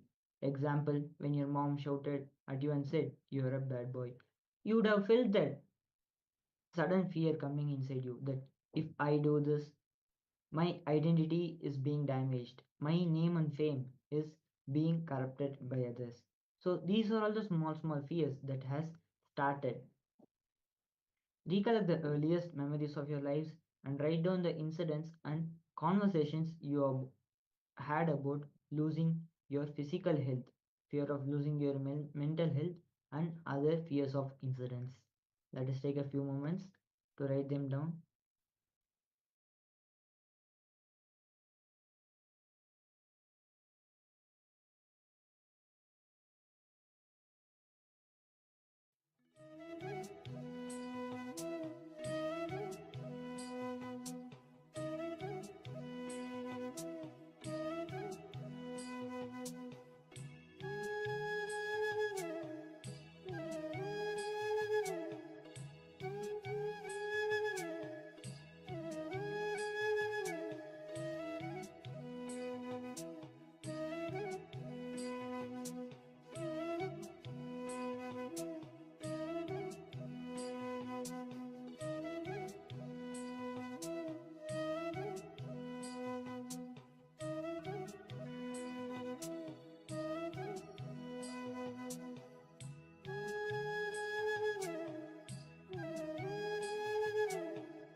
Now, let us move into the next step of the process. Recollect the earliest memories of your life and write down the incidents and the conversations you had about fear of losing your wealth and all your possessions. You would have seen that your friend, when you were small, had lost a little bit of money, and this would have brought the fear inside you. And you would have conversed about it with him, and you would have thought about all the possible ways a person can lose his money and all his possessions. So, recollect and write down all the earliest memories about losing your wealth, and recollect the memories of your life and write about the incidents and the conversations you had about fear of losing your loved ones or fear of losing the love of your loved ones. Example, when your friend said that I will never talk to you again if you don't do this, this came as a fear of losing the love from the person you loved, the friend. So write down all such incidents for the next few moments.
Yes. Now, let us move to the last step of the process. Also, a participant, Ma Ananda Guru Rupini, is asking, may I ask when to do the death meditation? Yes, Ma. Later during the day, right before the darshan of the Supreme Pontiff of Hinduism, we will be having the death meditation conducted by the other acharyas. You can stay tuned and continue with the other processes until then. And right before the darshan, we'll be having the death meditation, and after the death meditation, the live darshan will be happening. So now let us continue with the last process of the internalization process. Recollect the earliest memories of your life and write down the incidents and the conversations or the feelings that you had about the fear of the unknown.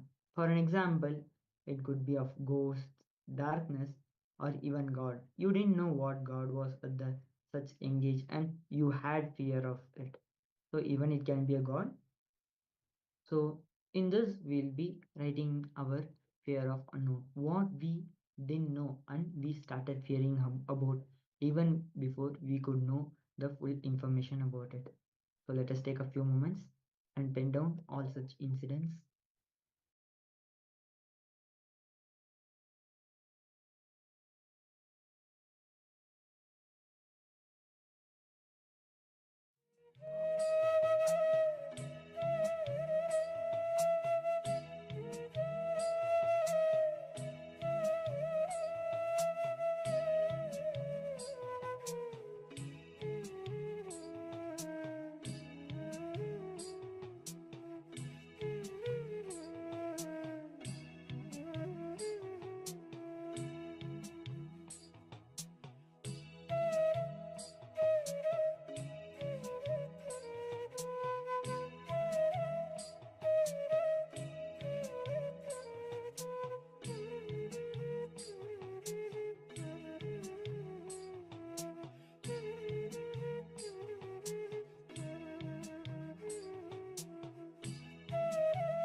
Yes. Now you can relax. If you have any doubts or any clarifications regarding this exercise, please go ahead and put your queries in the Zoom chat.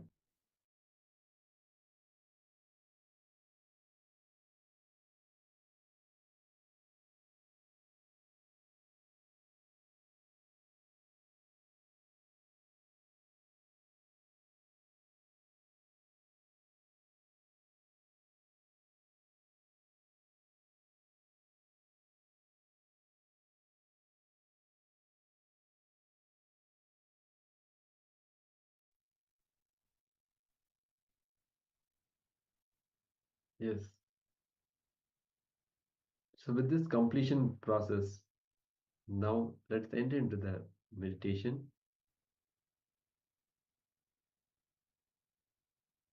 This is Hamsa Mantra meditation, which will help you to come out of the fear.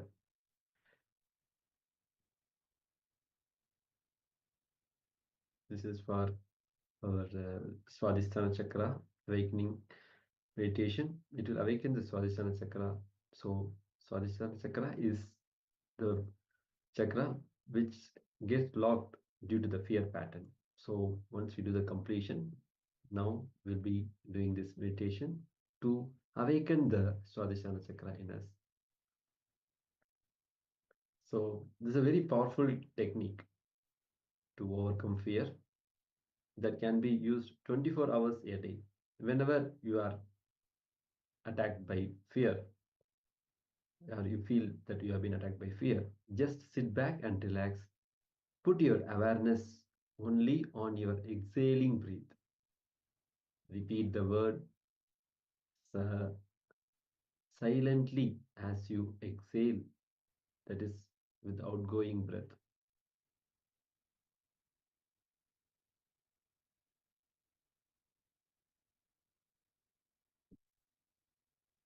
We'll now be getting into the meditation process, directly guided by Swamiji himself.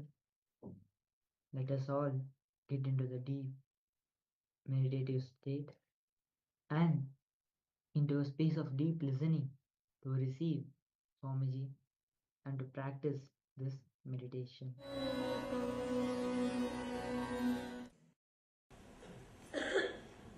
Before ending the session, please sit straight, sit in a very relaxed way, very consciously, with a strong decision, intensely create an intention that you are accepting you as you are in the outer world and in the inner world this moment. Tell yourself, I have enough in the outer world, nice things. I have enough of good qualities in the inner world, nice things. I am accepting myself completely. No need to develop myself in the outer world or in the inner world. If I have ego, that is okay. If I have guilt, that is okay. If I have fear, that is okay. If I have greed, that is okay. Whatever you have been told that you have, it's okay. Accept. Right or wrong. Decide consciously, I accept. Please close your eyes and sit in a very relaxed way without moving the body. Body movements will create thoughts.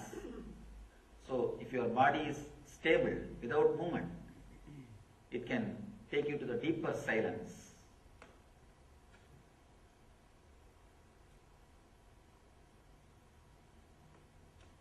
Whatever objection your mind raises, no, I can't accept me, I can't accept this, at least accept that. Accept that also.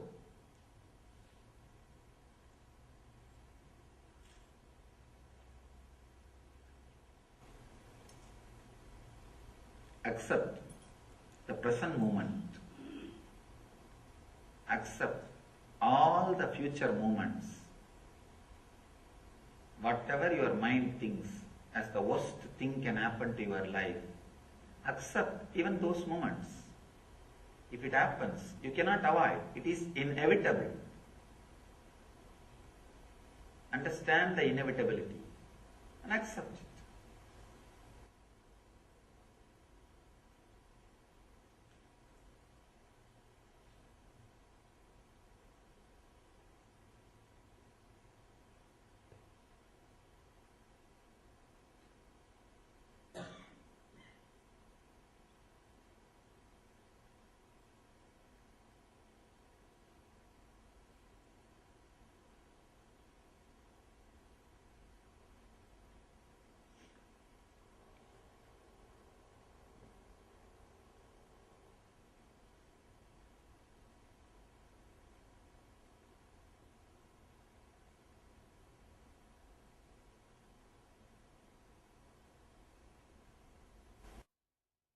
Do not try to do anything.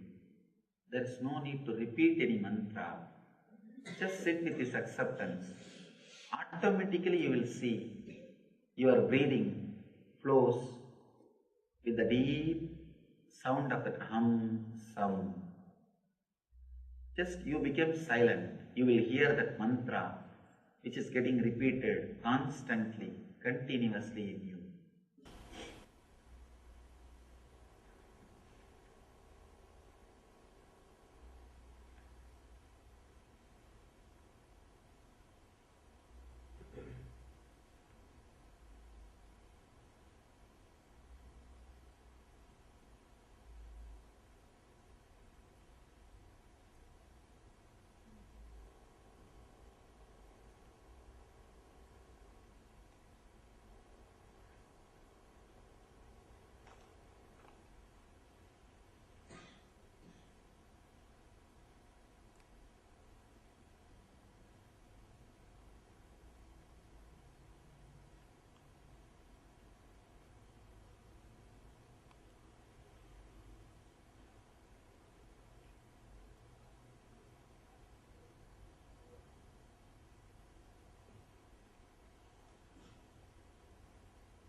Do not try consciously to add the sound. If it happens, you just be silent, carrying this deep understanding of acceptance in your being. Let the tamas and rajas be balanced. Let you be in sattva.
The moment you accept you, there will not be any thought.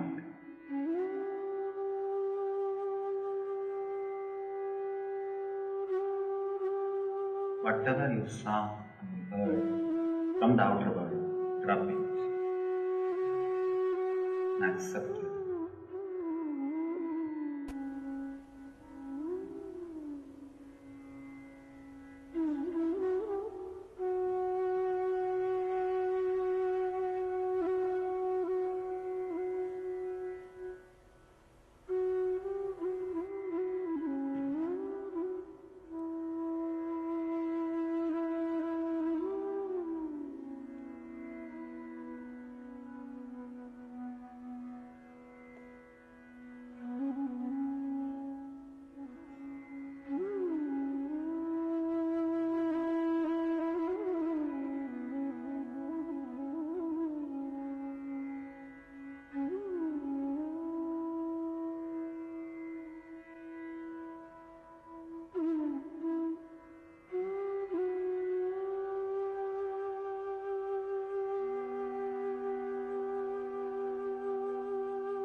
Let the sound of the ajapa happen by itself.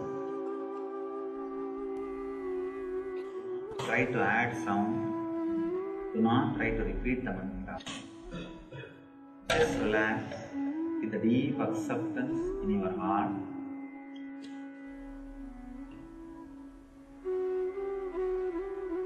Let the mantra happen in you.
Let the Hamsa mantra repeat itself deeply.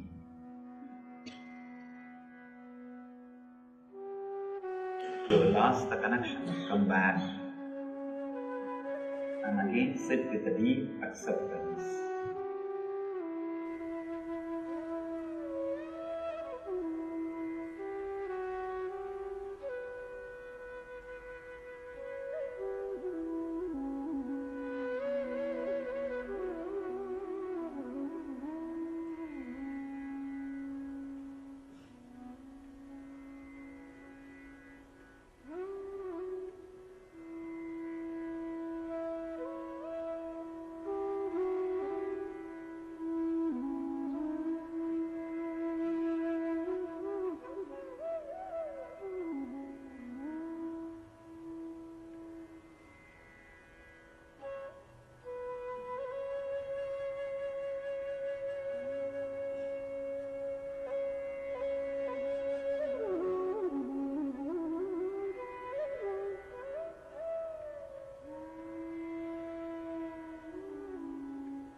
Try continuously. Actually, this technique is not supposed to be done in a particular time. Continuously, whenever you feel that rajas is happening, come back. Even otherwise, come back and be in that middle path, madhyapanta, in the sattva.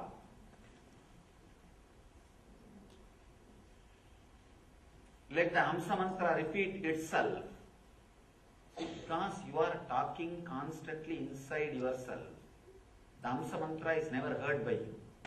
If you relax from talking, inner chattering, by the acceptance, the Hamsa mantra will be heard by you. Again and again come back and be in that Hamsa mantra, ajapa japa, the middle path, the sattva, center. Suddenly you will see, as I was telling, this brahmachari's counter. First day you may need 100 times to come back. Within few weeks it will become 10 times. Within 3 months you will see.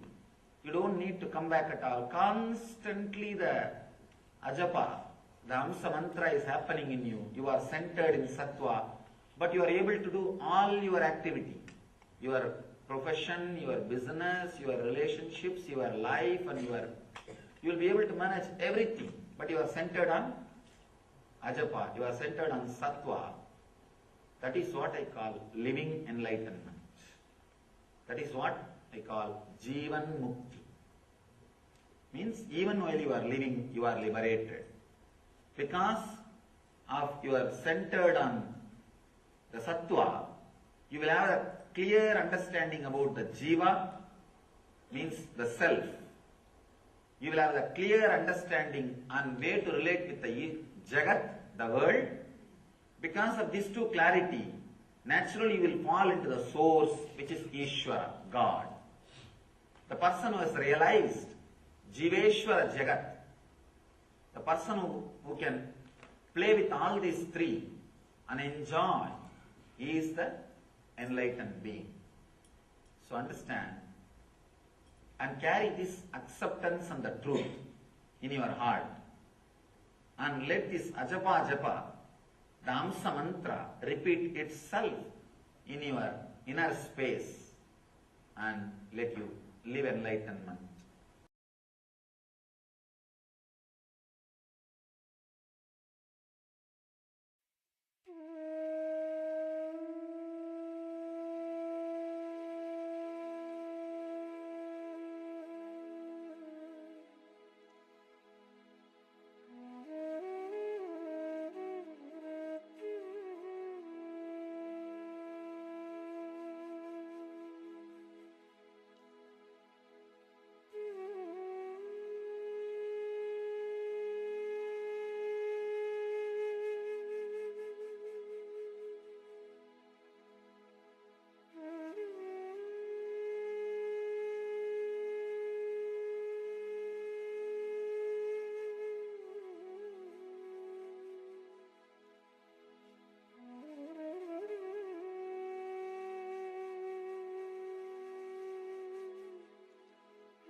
Yes, welcome back. Sorry for the small technical glitch. We had a small interruption. Let us now prepare ourselves for the power manifestation that we are going to manifest now. We request all the participants to blindfold yourself as we are now preparing ourselves for the power manifestation. After imbibing all these powerful cognitions from Swamiji and doing this Hamsa Mantra meditation, let us now bowl the experience of the power manifestation, the oneness with Swamiji into our being, so that it is very easy for us to manifest all these powerful cognitions and reduce our suffering, completely remove our suffering from our lives. So we request the participants to blindfold yourself, as in some time we'll be projecting an image for all the participants to see through your third eye and connect with Swamiji. Yes, we can see the participants are ready. Let us now connect with Swamiji by chanting the Mahavakya Om Nityananda Paramashivoham. As Swamiji has beautifully told that this is the password for connecting with Swamiji through our internet. Connecting with internet is how we watch the live darshan on YouTube, Facebook, and the Zoom rooms, where even Swamiji watches us and we experience the Nayana Diksha. But connecting with Swamiji through our internet, through our personal connection from heart to heart, is Mahavakya is the password for this. Yes, now you can see the participants are prepared themselves. Now get into a deep meditative state. Connect with Swamiji deeply.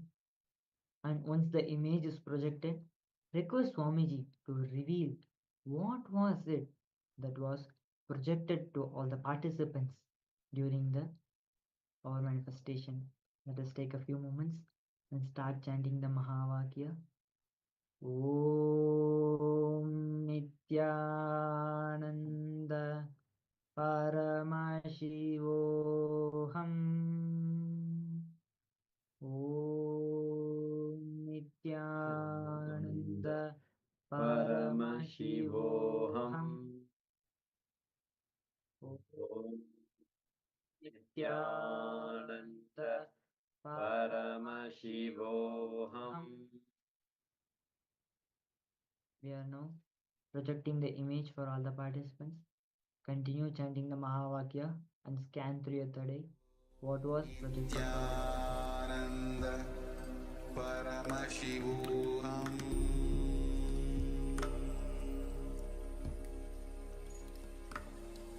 Om Nityananda Paramashivoham.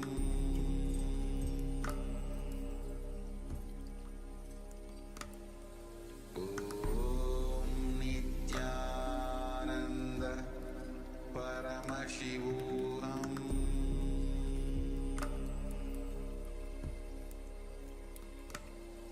Om Nityananda Paramashivoham.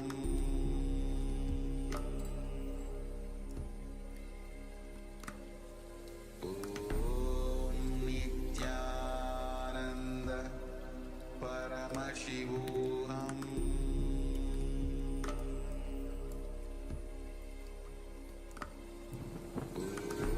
Om Nityananda Paramashivoham.